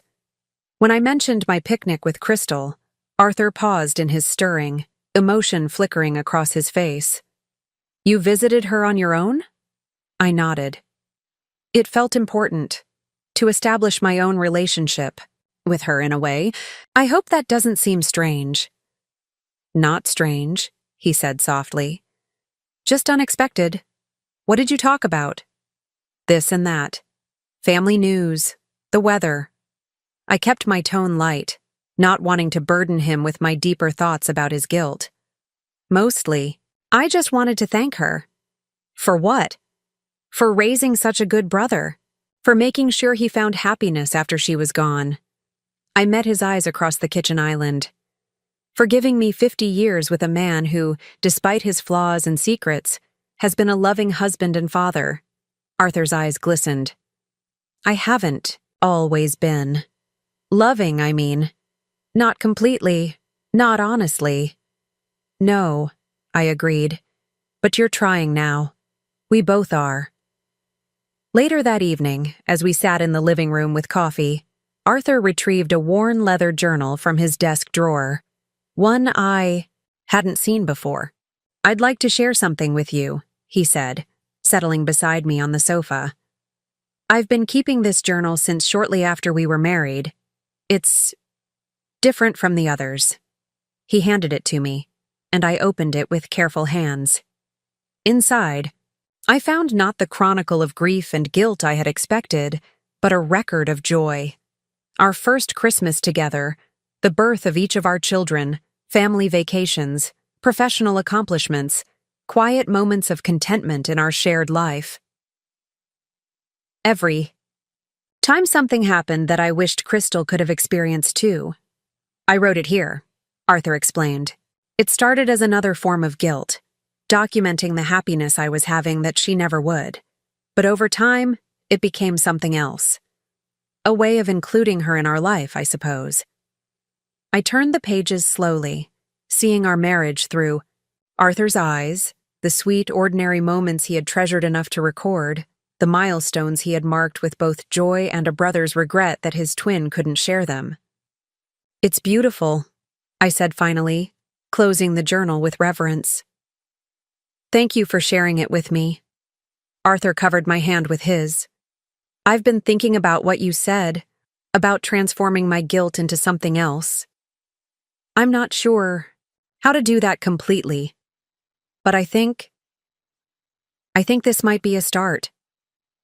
Recognizing that my grief and my joy have coexisted all along." In that moment, I saw a glimpse of what our future might hold. Not the complete absence of Arthur's guilt or grief, but a new relationship with those emotions. Not a marriage suddenly perfect after 50 years of misunderstanding, but one more honest, more conscious, more deeply connected through shared knowledge of the past. It wasn't everything, but it was a beginning, a discovery of new possibilities. Within a relationship I had thought I understood completely. The ripples of our family revelation spread outward, touching people beyond our immediate circle. 3 weeks after Arthur had shared the truth with our children, we decided to host a small gathering, a belated celebration of our 50th anniversary, but also an opportunity to properly introduce Crystal to our extended family and close friends. Arthur had been surprisingly enthusiastic about the idea, helping with invitations and suggesting we display some of Crystal's photography in the living room. I saw this as another positive step in his journey toward integrating his sister's memory into our shared life. "Should we invite Christine?" I asked as we finalized the guest list. Christine was Arthur's younger sister, 8 years his junior, born after Crystal's death. Their relationship had always been cordial but distant, partly due to the age gap, and partly, I now realized, because of Arthur's complicated feelings about having another sister. Arthur hesitated. "I don't know if she'll come. We haven't spoken much since Mother's funeral. But she should know about Crystal. She's her sister too. Half-sister, technically," Arthur corrected. "Same father, different mothers. My father remarried surprisingly quickly after Crystal died." This was news to me. "You never told me that." Arthur shrugged, a defensive gesture I recognized from our earlier conversations about his family. "It wasn't something we discussed. My father met Christine's mother at a grief support group. They married 6 months after Crystal died. I was not supportive." I could imagine how the young Arthur, raw with grief and guilt over his twin's death, would have perceived his father's rapid remarriage. "All the more reason to include Christine now. This is part of her family history, too." Arthur nodded reluctantly, and we added her name to the list. The day of the gathering arrived, our home transformed with flowers, photographs, and selected pieces of Crystal's artwork. Our children came early to help with preparations, each bringing a dish or drinks, all visibly excited about this public acknowledgement of their newly discovered aunt. The first resistance came from an unexpected source. Arthur's college friend and former colleague, Rex, arrived early with his wife. As Arthur proudly showed them Crystal's photographs now displayed on our living room wall, Rex's expression grew increasingly troubled. "Arthur, old friend," he said, finally, pulling him aside while I pretended not to listen from the dining room. "Are you sure about all this? It seems rather morbid, dwelling on the past this way." Arthur stiffened. "It's not morbid to acknowledge my sister's existence. If anything, keeping her hidden all these years was the unhealthy choice." Rex glanced around, lowering his voice. "But after 50 years? It's rather dramatic, isn't it? And what about Laurel? How does she feel about having your dead sister suddenly become the center of attention?" "It was Laurel who encouraged me to bring Crystal back into our family's life," Arthur replied, his tone cooler than I'd heard in years. "She understands what I'm only beginning to. That honoring Crystal's memory means being open about her life, not hiding it away like something shameful." Rex raised his hands in a placating gesture. I meant no offense. I'm just concerned about you, that's all. You've always been so private about your past. This seems like such a radical change. It is, Arthur agreed. And it's long overdue. As more guests arrived, I noticed similar reactions, though most were more tactful than Rex. Old friends exchanged puzzled glances when Arthur enthusiastically shared stories about Crystal.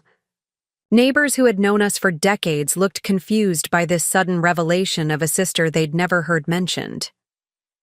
Through it all, Arthur remained steadfast, his initial nervousness giving way to a quiet confidence I found both surprising and moving. Each time he spoke, Crystal's name, each story he shared, seemed to strengthen him rather than cause pain, as I had feared. The most significant moment came when Christine arrived. She was a petite woman in her 60s, with intelligent eyes reminiscent of Arthur's but little other physical resemblance. They had the awkward, overly polite relationship of acquaintances rather than siblings, exchanging holiday cards and occasional phone calls, but rarely spending time together. "Christine," Arthur greeted her, embracing her stiffly. "Thank you for coming." "Your invitation was intriguing," she replied. "A celebration and a revelation," it said. "Very mysterious." Arthur led her to the display of Crystal's photographs. "This is who I wanted you to know about. Crystal, my twin sister, your half-sister." Christine stared at the photographs, her expression unreadable. "I don't understand. Why haven't I heard about her before?" "It's complicated," Arthur began, then stopped himself. "No, actually it's simple. After Crystal died, our parents, your father, chose not to speak of her. I followed their example, keeping her memory private. That was a mistake I'm trying to correct now." Christine studied the photographs intently, particularly one showing Arthur and Crystal as teenagers, sitting on a porch swing. "You were twins? Why didn't Father ever tell me?" "I don't know," Arthur admitted. "Perhaps it was too painful for him. Perhaps he thought it would be easier for you not to know about the daughter he lost." "Easier for me, or easier for him?" Christine's voice held a bitter edge. "Do you have any idea what it was like growing up with a father who was always distant, always sad for reasons no one would explain? A mother who felt she was competing with a ghost. A brother who could barely stand to be in the same room with me?" Arthur flinched at her words. "I never meant to make you feel unwelcome, Christine. I was young, grieving. I didn't handle Father's remarriage well. And now, 50 years later, you decide I should know about the sister I never met?" Christine shook her head. "What am I supposed to do with this information, Arthur? How does this revelation help anyone?" Before Arthur could respond, Dolly approached, placing a gentle hand on Christine's arm. "Aunt Christine? I'm sorry, this must be overwhelming. But speaking as someone who just found out about Aunt Crystal myself, it does help. It explains so much about our family, about Dad. It fills in missing pieces of who we are." Christine softened slightly at Dolly's intervention. "I suppose it does explain some things." She turned back to Arthur. "I always wondered why you visited that cemetery every month. Mother thought it was an old girlfriend. Father never corrected her." "I'm sorry you weren't told the truth," Arthur said quietly. "That was wrong of all of us." "Yes, it was." Christine's tone was firm but not unkind. "I need some time to process this. 50 years of family history just changed for me." As she moved away to get a drink, I approached Arthur. "Are you okay?" He nodded slowly. "I expected worse, honestly. She has every right to be angry." "She'll come around," I said, hoping it was true. "She just needs time." The gathering continued, a strange mix of celebration and revelation. Our closest friends adjusted quickly, asking thoughtful questions about Crystal and admiring her artwork. Others remained visibly uncomfortable with the subject, changing the topic whenever Crystal was mentioned. By early evening, most guests, had departed, leaving only our children, their spouses, and Christine, who had remained quietly observing throughout the event. As we sat in the living room with coffee and dessert, Christine finally spoke again. "I have some old photo albums of Father's," she said, addressing Arthur. "He never showed them to me, kept them locked in his office. After he died, I found them but never looked through them properly. I wonder now if they might contain pictures of Cristal." Arthur's eyes widened. "I'd assumed he got rid of everything after she died. Mother burned most of our childhood photos that included Cristal." "He must have hidden some away," Christine said. "I'll bring them next time I visit, if you'd like to look through them together." It was a small olive branch, but Arthur received it with visible emotion. "I'd like that very much." As the evening wound down, I found myself on the porch with Christine, both of us enjoying a moment of quiet after the social exertion of the day. "Thank you," she said unexpectedly. "For what?" "For pushing Arthur to share this, for including me." She gazed out at the darkening garden. "I've spent my whole life feeling like an outsider in my own family, never understanding why. Today was difficult, but it was also clarifying." "It's been the same for all of us," I admitted. "Even after 50 years of marriage, I realized there were parts of Arthur I never truly knew." Christine nodded thoughtfully. "Do you think people can really change at our age? Can Arthur become the brother he never was to me? Can you and he have a more honest marriage after 5 decades of secrets?" It was the question I had been asking myself for weeks. "I don't know, but I believe it's worth trying." As we rejoined the others inside, I watched Arthur with new eyes, the way he laughed more freely than before, the careful attention he paid to Christine's comments, the open affection he showed our children. There was resistance still, from friends who didn't understand, from family members processing complex emotions, perhaps even from parts of ourselves not yet ready to fully embrace change. But in that moment, seeing Arthur surrounded by family, Crystal's photographs looking down on us all, I felt a quiet certainty that we were on the right path, however winding, however steep, towards something truer than what had come before. 1 month after discovering Crystal's existence, I found myself standing in our bedroom, contemplating the 2 items laid out on the bed, an elegant charcoal gray dress and a camera, one of Crystal's, a vintage Nikon that Arthur had carefully maintained over the decades. Today marked the 50th anniversary of Crystal's death. Arthur had always observed this date alone, retreating into private grief and emerging subdued but composed. This year would be different. For the first time, he had asked if I would accompany him not just to the cemetery but to a special event at the Scholarship Foundation. "Are you ready?" Arthur appeared in the doorway, already dressed in his best suit. His eyes fell on the camera. "You're bringing that?" "If it's appropriate," I said, suddenly uncertain. I don't know, it felt right somehow. To honor her passion. Arthur crossed the room, picking up the camera with reverent hands. "She would have liked that." He handed it to me, something like pride shining in his eyes. "Do you know how to use it?" "Dolly showed me the basics yesterday. I won't pretend to be skilled, but I can manage to capture a few images." He nodded, then noticed my hesitation between the dress and a more casual outfit I'd laid aside. "The dress," he suggested gently. Crystal always said important days deserve proper acknowledgement. She would dress up even for difficult anniversaries. As we drove to the cemetery, I sensed Arthur's tension in the tight grip of his hands on the steering wheel. This day had always been his alone, a private ritual of grief observed in solitude. Sharing it represented yet another boundary crossing in our evolving relationship. The cemetery was peaceful in the morning light. We weren't the only visitors to Crystal's grave. To my surprise, Zach, Dolly, and Leo were already there, each holding small bouquets of flowers. Arthur stopped short at the sight of them. "You came," he said, his voice thick with emotion.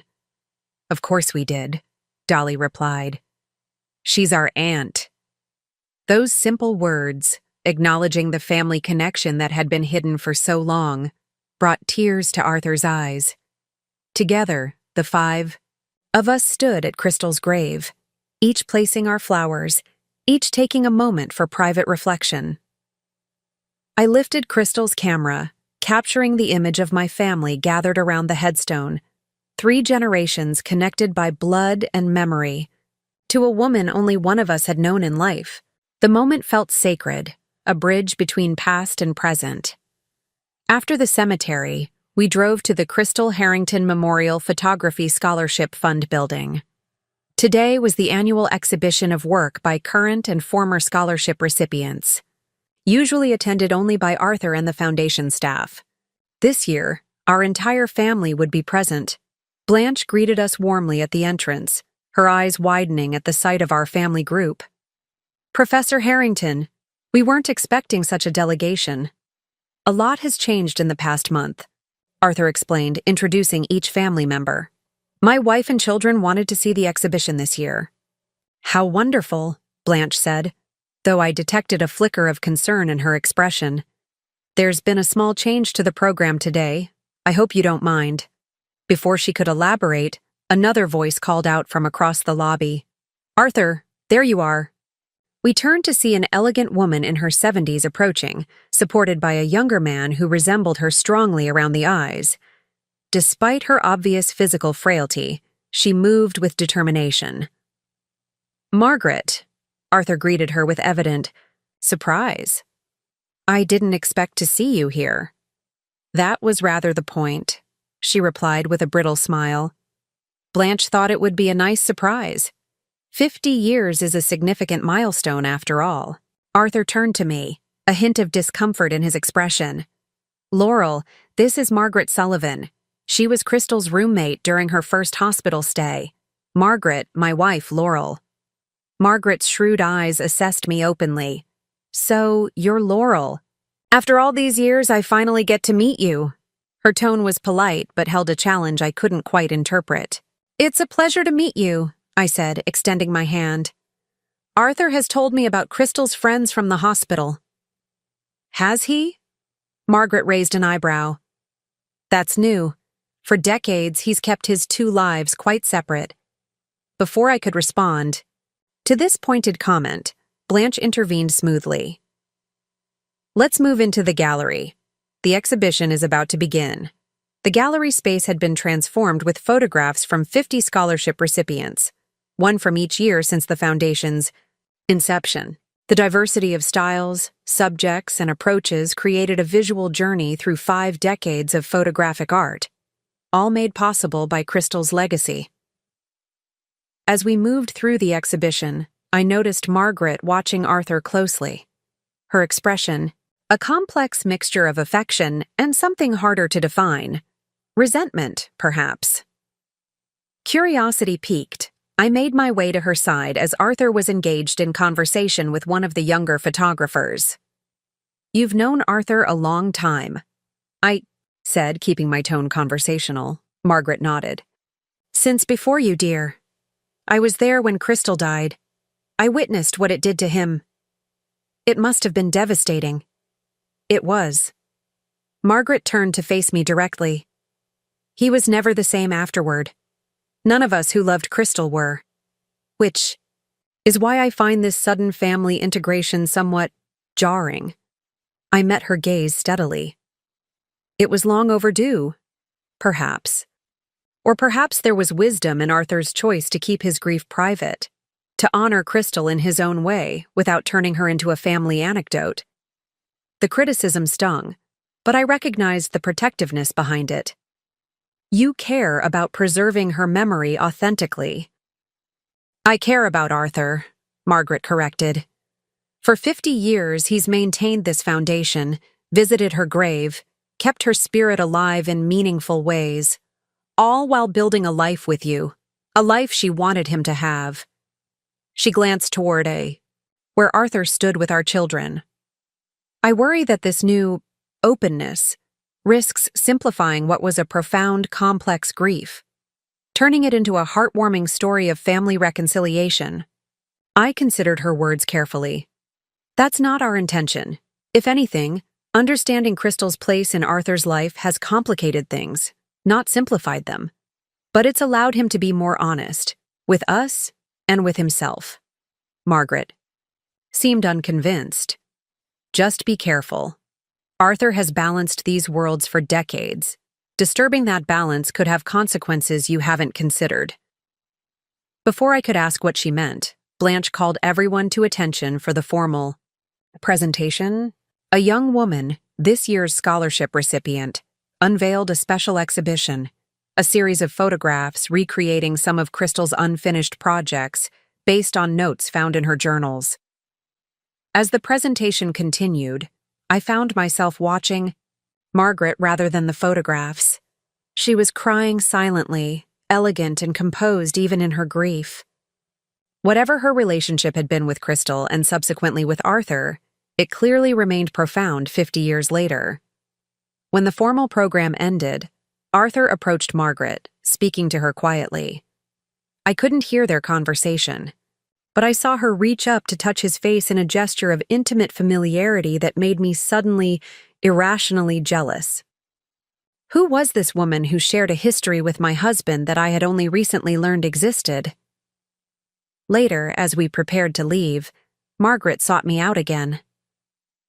I may have been too harsh earlier, she said without preamble. Seeing you and your children here today, it would have made Crystal happy. She always worried Arthur would isolate himself in his grief. Which he did, in many ways, I said. Margaret nodded thoughtfully. Yes and no. He created this place, kept her memory alive through helping others. That's not isolation, it's transformation of grief into purpose. She paused. Just promise me one thing. What's that? Don't try to fix him. Don't try to make his grief more palatable, more socially acceptable. Some wounds aren't meant to heal completely. They become part of who we are. Her words stayed with me as we drove home, our children following in their own cars. Arthur was unusually quiet, lost in thought. Margaret seems very protective of you, I observed finally. He glanced at me, then back at the road. She's protective of Crystal's memory. And yes, of me by extension. We share a bond forged in one of the darkest periods of my life. Were you and she ever? No, Arthur said firmly. Nothing like that. Margaret loved Crystal. They became extraordinarily close during those months in the hospital. After Crystal died, Margaret helped me establish the foundation. She's been on the board ever since. I nodded, ashamed of my momentary jealousy. She thinks I'm trying to change you, to simplify your grief into something more comfortable for the family. Arthur was silent for a long moment. Are you? The question caught me off guard. No. I'm trying to understand you. All of you. Including the parts you've kept hidden. That's not the same as trying to change you, isn't it? His voice held no accusation, only genuine curiosity. By bringing Crystal into our family narrative, by opening the hidden room, by joining me at the cemetery, aren't you hoping I'll grieve differently? More openly? More healthily? I considered this carefully. I suppose I am. Not because I want to diminish your grief, but because I believe sharing it might ease its burden. I paused. But Margaret made me realize that I don't have the right to dictate how you process your loss, even after 50 years. Arthur reached across the console to take my hand. No, you don't. But you do have the right to ask for honesty in our marriage. And I haven't given you that, not completely. We drove the rest of the way in thoughtful silence, each considering the boundaries of grief, of marriage, of how much we owe others access to our innermost selves, even those we love most deeply. The day after the anniversary, I found myself alone in the house, Arthur having left early for a meeting at the university where he still occasionally lectured despite being retired. I wandered into his study, drawn to the now open doorway that led to Crystal's room. In the weeks since its discovery, the small space had transformed. No longer hidden or secret, it had become integrated into our home. The door left open, items, from inside, thoughtfully displayed throughout the house. Yet the room itself remained a sanctuary of sorts, a quiet place for reflection. I sat in the comfortable chair Arthur had recently moved into the space, thinking about Margaret's words. Had I been too presumptuous in pushing Arthur to share his grief? Was I, as Margaret implied, trying to reshape his relationship with Crystal's memory into something more conventional, more easily understood? The doorbell interrupted my thoughts. Opening the front door, I found Christine standing on our porch, a large cardboard box in her arms. "I hope I'm not intruding," she said, her usual reserve tinged with nervousness. "I found those photo albums I mentioned, and some other things that might have belonged to Crystal." I welcomed her in, calling Arthur to let him know his sister had arrived with important discoveries. While waiting for him to return, Christine and I sat in the living room, the unopened box between us. "I must admit, I'm still processing all of this," Christine said, gesturing vaguely. "Finding out about a sister I never knew existed, realizing my father kept her memory completely hidden from me. It changes how I see my entire childhood." "I can imagine," I said, though in truth, I couldn't fully comprehend the magnitude of such a revelation. "The strangest part is that I'm grieving someone I never met," Christine continued. "Is that possible? To mourn a relationship that never existed?" "I think it is," I replied. "You're mourning the sister you might have known, the relationship you were denied." Christine nodded thoughtfully. "And I'm angry too, at my father for his silence, at Arthur for continuing that silence." She looked around our living room, where several of Crystal's photographs now hung prominently. "Though I'm beginning to understand why he did." When Arthur arrived 30 minutes later, slightly breathless from rushing home, the three of us gathered around the box in Crystal's room. Christine had insisted this was the right place to examine its contents. "I haven't looked through everything," she explained as Arthur carefully lifted the lid. "I wanted us to discover it together." Inside were treasures beyond what any of us had expected. Photo albums from Arthur and Crystal's childhood, containing images Arthur thought had been destroyed. A collection of letters Crystal had written to their father during her first hospital stay. Several notebooks filled with her photography plans and project ideas. And most surprisingly, a small jewelry box containing 2 identical lockets. Arthur opened one with trembling hands. Inside was a tiny photograph of him and Crystal as children, perhaps 5 or 6 years old, faces pressed together, grinning widely. "I gave her this for our 16th birthday," he whispered. "She was wearing it when she died. I thought it was buried with her." "There's a note," Christine said, pointing to a folded paper beneath the second locket. Arthur unfolded it carefully, reading aloud. "For Christine, when she's old enough to know about her sister. With love, Dad." His voice broke. "He intended to tell you. He just never found the right moment." "Or the right courage," Christine added, though without bitterness. For the next 2 hours, the three of us explored the box's contents, piecing together a more complete picture of Crystal's life and the family dynamics before and after her death. Through our father's saved letters and notes, we glimpsed his private struggle with grief. His inability to speak of Crystal contrasted with his unwillingness to erase her completely. "He was so much like you, Arthur," Christine observed, "keeping everything contained, preserved, but hidden away where it couldn't hurt anyone, including himself." As we carefully returned items to the box, setting aside a few photographs to be framed, Christine picked up the second locket. "This was meant for me," she said softly. "After 50 years, I can finally wear it." Arthur helped her fasten it around her neck, the simple gesture bridging decades of disconnection between siblings. As Christine caught sight of herself in the small mirror on the wall, tears welled in her eyes. "Now I'll always carry both of you with me," she said. "My brother and the sister I never knew." Later, after Christine had left with promises to return, soon Arthur and I sat in the kitchen, emotionally drained but peaceful. "I called Margaret," he said unexpectedly. "I told her about the box, about Christine, about how things are changing." "What did she say?" "She said perhaps she'd been too protective of the past, that Crystal would have wanted her memory to bring family together, not keep them apart." He smiled faintly. "She'd like to meet everyone properly, perhaps come for dinner next month." I nodded, surprised but pleased. "I'd like that."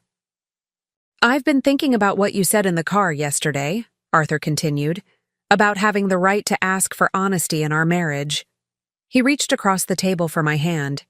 "You do have that right, and while I can't change how I've grieved Crystal all these years, I can change how I share that grief, and my joy in having known her, with you, with our family."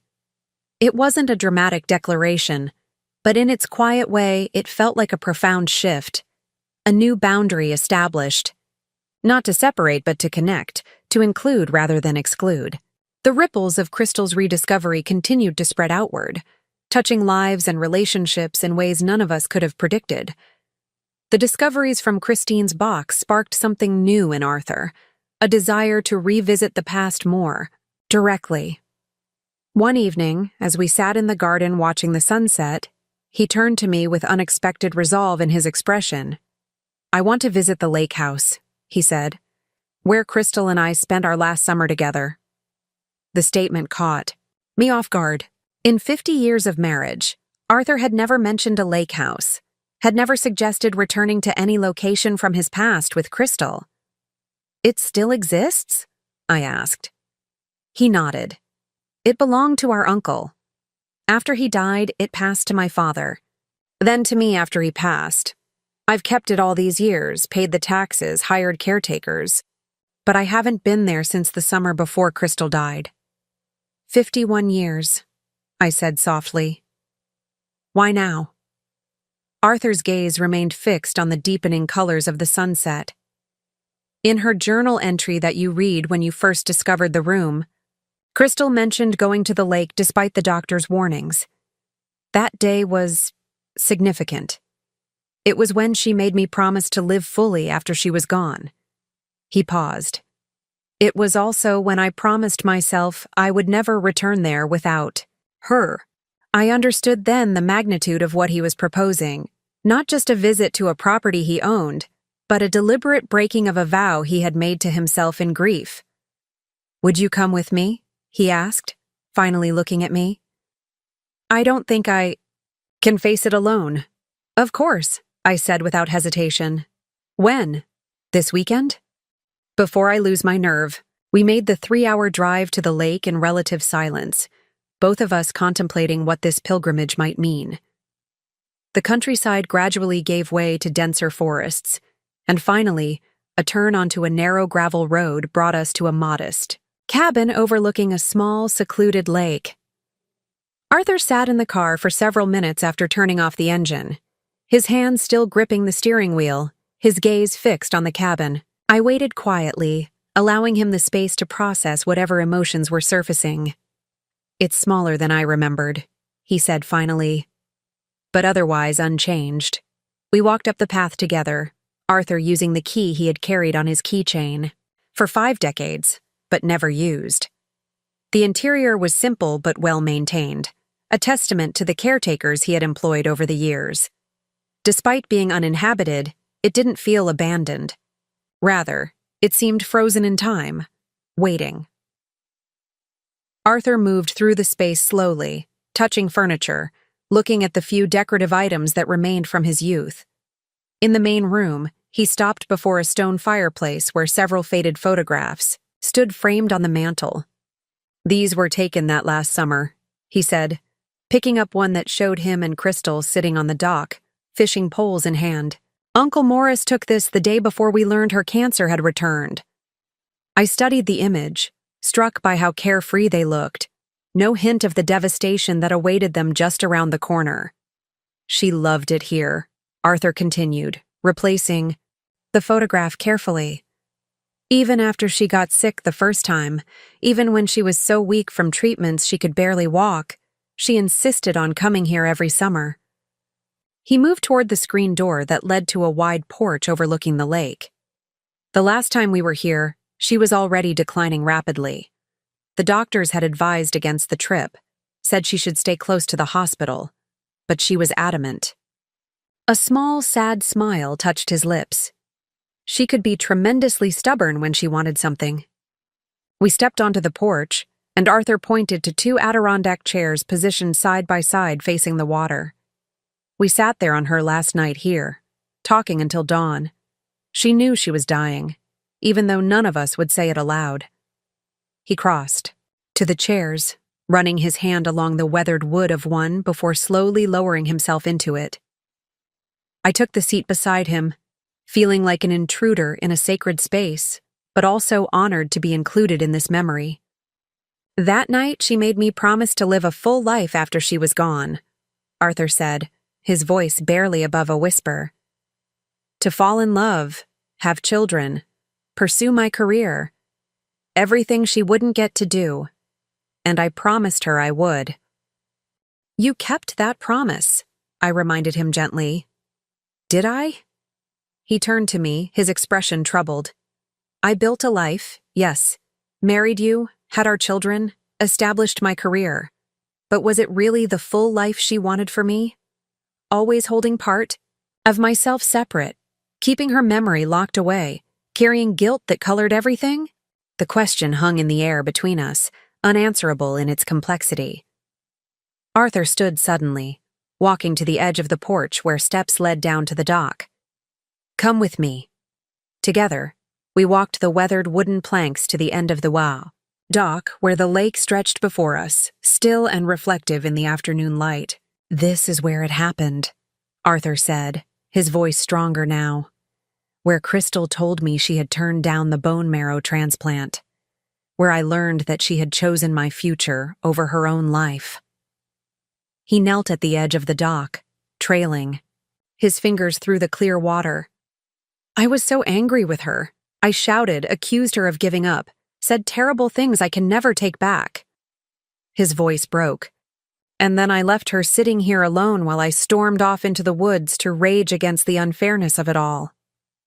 I knelt beside him, placing my hand on his shoulder but remaining silent, sensing he needed to speak the words he had held inside for so long. When I came back hours later, she was still here, waiting, not angry, not hurt by my outburst, just patient, understanding. Arthur drew a shaky breath.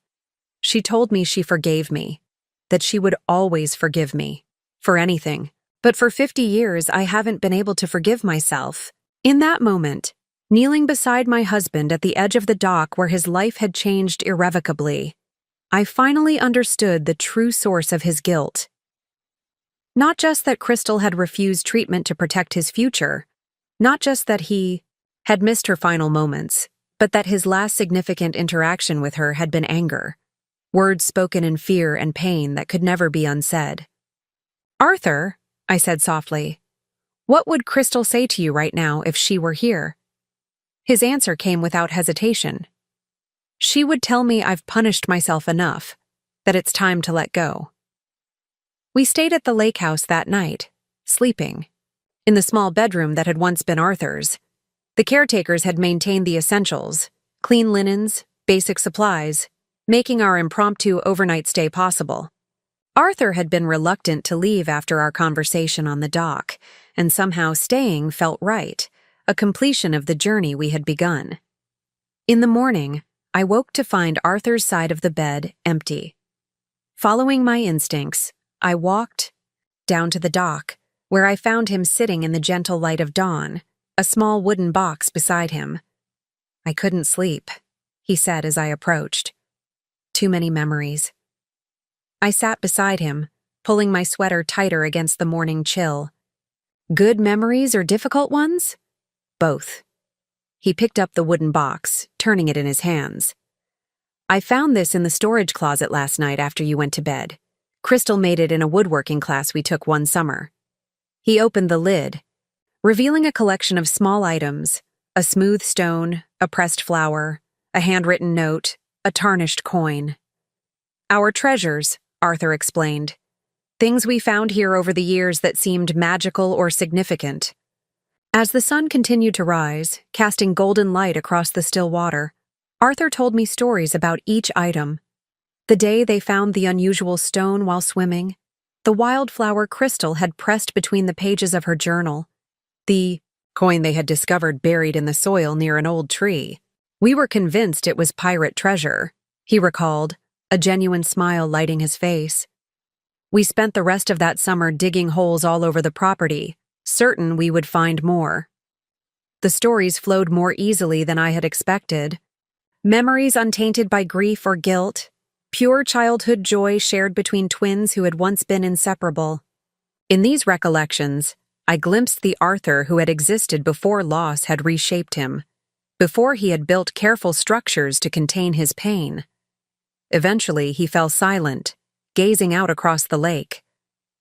When he spoke again, his voice was clear and resolute. I've been holding on to guilt that Crystal never wanted me to carry. She forgave me for those angry words before she died. She understood they came from love, from fear of losing her. He closed the treasure box carefully. It's time I forgave myself. From his pocket, he withdrew a small envelope. I wrote this last night. Everything I wish I could say to her now. Apologies, gratitude, all the things I've kept inside for 50 years. He opened the envelope, removing a folded letter. For a moment, I thought he might read it aloud, but instead he carefully tore it into small pieces. I don't need to hold on to these words anymore, he explained, letting the fragments fall into the wooden box. They're between Crystal and me now. Arthur closed the box, securing its simple latch. Then, with a deep breath, he slid it into the water. We watched together as it floated momentarily before gradually sinking beneath the surface, disappearing into the clear depths of the lake. I'm not abandoning her memory, Arthur said, answering a question I hadn't asked. Just releasing. The weight I've carried, the guilt, the regret, she never wanted those for me. As we sat in the growing warmth of the morning sun, Arthur's hand found mine. His grip was different somehow, lighter, yet more present. The change was subtle, but unmistakable. Something long constrained had begun to flow freely again. Thank you for coming here with me, he said simply. Thank you for letting me be part of this, I replied. We remained on the dock until hunger finally drove us back to the cabin. While preparing a simple breakfast, Arthur made an unexpected suggestion. We should bring the family here this summer, all of them, the children, grandchildren, Christine. Make new memories in this place. The changes in Arthur after our return from the lake house were subtle but profound. There was a new lightness to him, as if gravity had slightly loosened its hold. He laughed more easily, spoke more freely, and most noticeably, began referring to Crystal in everyday conversation without the solemn, ritualistic quality that had always accompanied her name before. 6 weeks later, our entire family gathered at the lake house for a long weekend. Our 3 children and their spouses, all 7 grandchildren, Christine and even Margaret, who had become a regular visitor to our home. It was chaos of the most wonderful kind. Fishing expeditions, campfires, swimming, board games played on the wide porch as evening fell. I found Arthur on the dock early one morning, camera in hand. Not Crystal's vintage Nikon, but a new digital one he had purchased specifically for this weekend. I thought I'd try to capture some of this, he explained, gesturing toward the cabin where our family was just beginning to stir. For the next 50 years. The simple statement contained multitudes, an acknowledgement of the past, a commitment to the present, a hope for the future. I sat beside him, watching as he experimented with the camera settings, his natural precision evident even in this new endeavor. "You know what I realized?" he said after several minutes of comfortable silence. "Crystal would have been a terrible photographer in the digital age. She was too impatient, always rushing to see how the images turned out. She would have checked the screen after every shot instead of staying present in the moment." The observation was so unexpected, so ordinary and affectionate and unmarked by grief, that I laughed aloud. "Unlike you, who can wait hours for the perfect light." "Exactly." Arthur smiled, something he did more frequently now. We balanced each other that way. Her spontaneity, my patience. Together, we made one competent person. As the sun rose higher, our grandchildren emerged from the cabin in pairs and trios, some heading straight for the water, despite the morning chill, others sprawling on the porch with books or devices. Our oldest grandson, Jonah, approached the dock hesitantly. "Grandpa?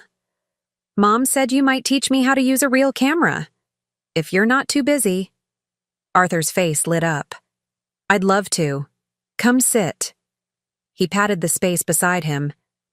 "Your great-aunt Crystal taught me everything I know about composition. Let me show you what she called the golden perspective."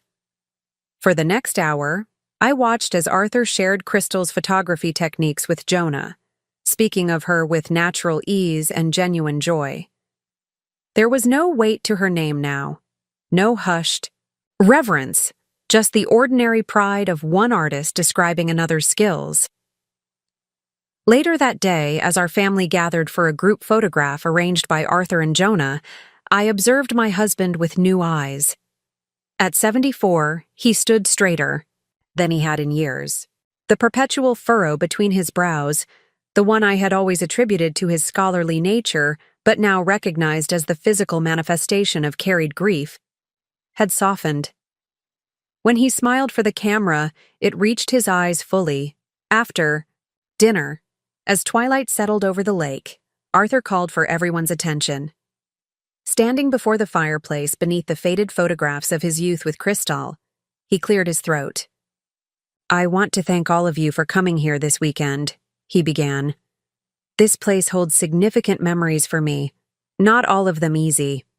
For 50 years, I couldn't bear to return because I associated it only with loss. But being here with all of you, seeing new generations enjoy the water, the woods, even the squeaky screen door that still sounds exactly the same, has been transformative." He paused, his gaze moving around the room, meeting each person's eyes briefly. Crystal loved this place because it brought people together. That's what she valued most: connection, joy, living fully in the moment. It took me 50 years to truly honor that part of her legacy, and I'm grateful it wasn't too late. Christine rose from her seat, the locket containing both her siblings' photographs glinting at her throat. She crossed to Arthur, taking his hand. "It's never too late for family," she said simply. On our 51st wedding anniversary, exactly 1 year after I discovered the hidden room and the truth about Crystal, Arthur and I stood together on the bluff overlooking Cedar Grove Cemetery. The morning was clear and bright, autumn leaves creating a vibrant canopy of red and gold above Crystal's grave. We'd come not out of obligation or ritual, but with purpose. In Arthur's hands was a small wooden box, similar to the one he had released into the lake, but newer, crafted by his own hands over the past month. "I think she'd approve," he said, opening the lid to reveal what was inside. The box contained a collection of photographs, Crystal's originals now carefully preserved, in albums at home, but these were new, images from our family weekend at the lake house. Christine showing her grandchildren how to skip stones across the water, our children laughing together on the porch, Arthur teaching Jonah to use a camera. The next generation, learning, living, connecting. "It feels right to share these with her," Arthur explained as he placed the box carefully at the base of the headstone, "to show her that her legacy continues, not just through the Scholarship Foundation, but through our family. I took his hand, noting how different this visit felt from all those that had come before. There was peace here now, not just for Arthur, but for me as well. The woman whose grave I had avoided for 50 years, whose very existence had seemed a threat to my marriage, had become someone I knew, respected, even loved in my own way. As we walked back to the car, Arthur surprised me with a question. "Do you think we would have been friends, you and Crystal?" I considered this carefully. "Not immediately," I admitted. "We're quite different from what you've told me. She was bold, impulsive, artistic. I've always been more practical, more measured." "Like me," Arthur said. "Yes, but I think eventually we would have found common ground. We both love fiercely, protect what matters to us, and we both saw something worth loving in you." He smiled at that, squeezing my hand gently. "Besides," I added, "she wanted you to be happy. Anyone who wanted that for you would have become my ally eventually." As we drove away from the cemetery, the conversation shifted to plans for the coming year. A family Christmas at the lake house, Christine's daughter's wedding in the spring, the Scholarship Foundation's upcoming expansion to include digital media arts. Life continued to unfold, as it always does, but now with a completeness that had been missing before. The ghost who had stood between us for 50 years had materialized into a beloved sister, aunt, friend, someone we could acknowledge, remember, and honor together rather than apart. That evening, as we prepared for our anniversary dinner, the one we had postponed a year earlier, Arthur disappeared briefly into his study.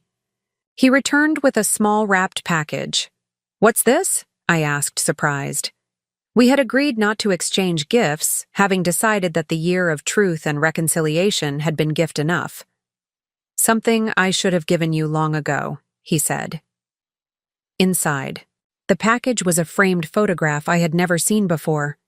Crystal standing on the dock at the lake house, camera in hand, laughing at something beyond the frame. Beside it was a smaller frame containing a folded note. "Read it," Arthur encouraged gently. I unfolded the yellowed paper carefully, recognizing Crystal's handwriting from her journals and letters. "Arthur, I took this self-portrait for you to remember me by. Not sick, not dying, but fully alive. This is how I want you to think of me when I'm gone. And when you find someone to love, and you will, stubborn brother, if you'll just let yourself, show her this picture. Tell her I approve, that I'm grateful, that she doesn't need to compete with a memory. Tell her that loving me and loving her were never meant to be separate things in your heart. Live fully, love completely, for both of us." K.I. looked up at Arthur, tears blurring my vision. "You've had this all along?"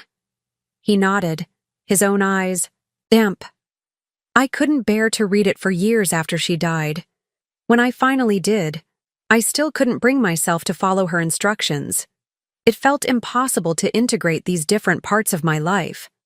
I kept them separate because I didn't know how to do otherwise.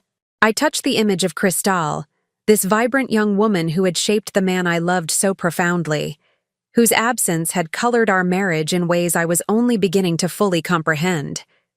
"And now?" I asked. Arthur smiled, the expression reaching, his eyes completely, the way it had begun to do more often in recent months, as if some long-frozen part of him had finally thawed. "Now I understand what she meant. Loving her and loving you were never separate things. They're both part of the same heart, my heart. And keeping that heart divided was never what she wanted for me." He took my hand, leading me toward the door. "Happy anniversary, Laurel. Thank you for 51 years, and for helping me finally fulfill my promise to Crystal. To live fully, completely, with all parts of myself present and accounted for." As we stepped outside into the autumn evening, I realized that after 50 years of visiting his sister's grave, Arthur had finally stopped visiting his first love, because she had never been that at all. She had been his twin, his other half, a profound loss that had shaped him. And in finally understanding who she truly was to him, I had discovered that there had always been room in his heart for both of us. Not as rivals, but as essential pieces of the extraordinary man who had been my husband for half a century, and who, at 74, I was in many ways just beginning to fully know. Up next, you've got 2 more standout stories right on your screen. If this one hit the mark, you won't want to pass these up. Just click and check them out. And don't forget to subscribe and turn on the notification bell so you don't miss any upload from us.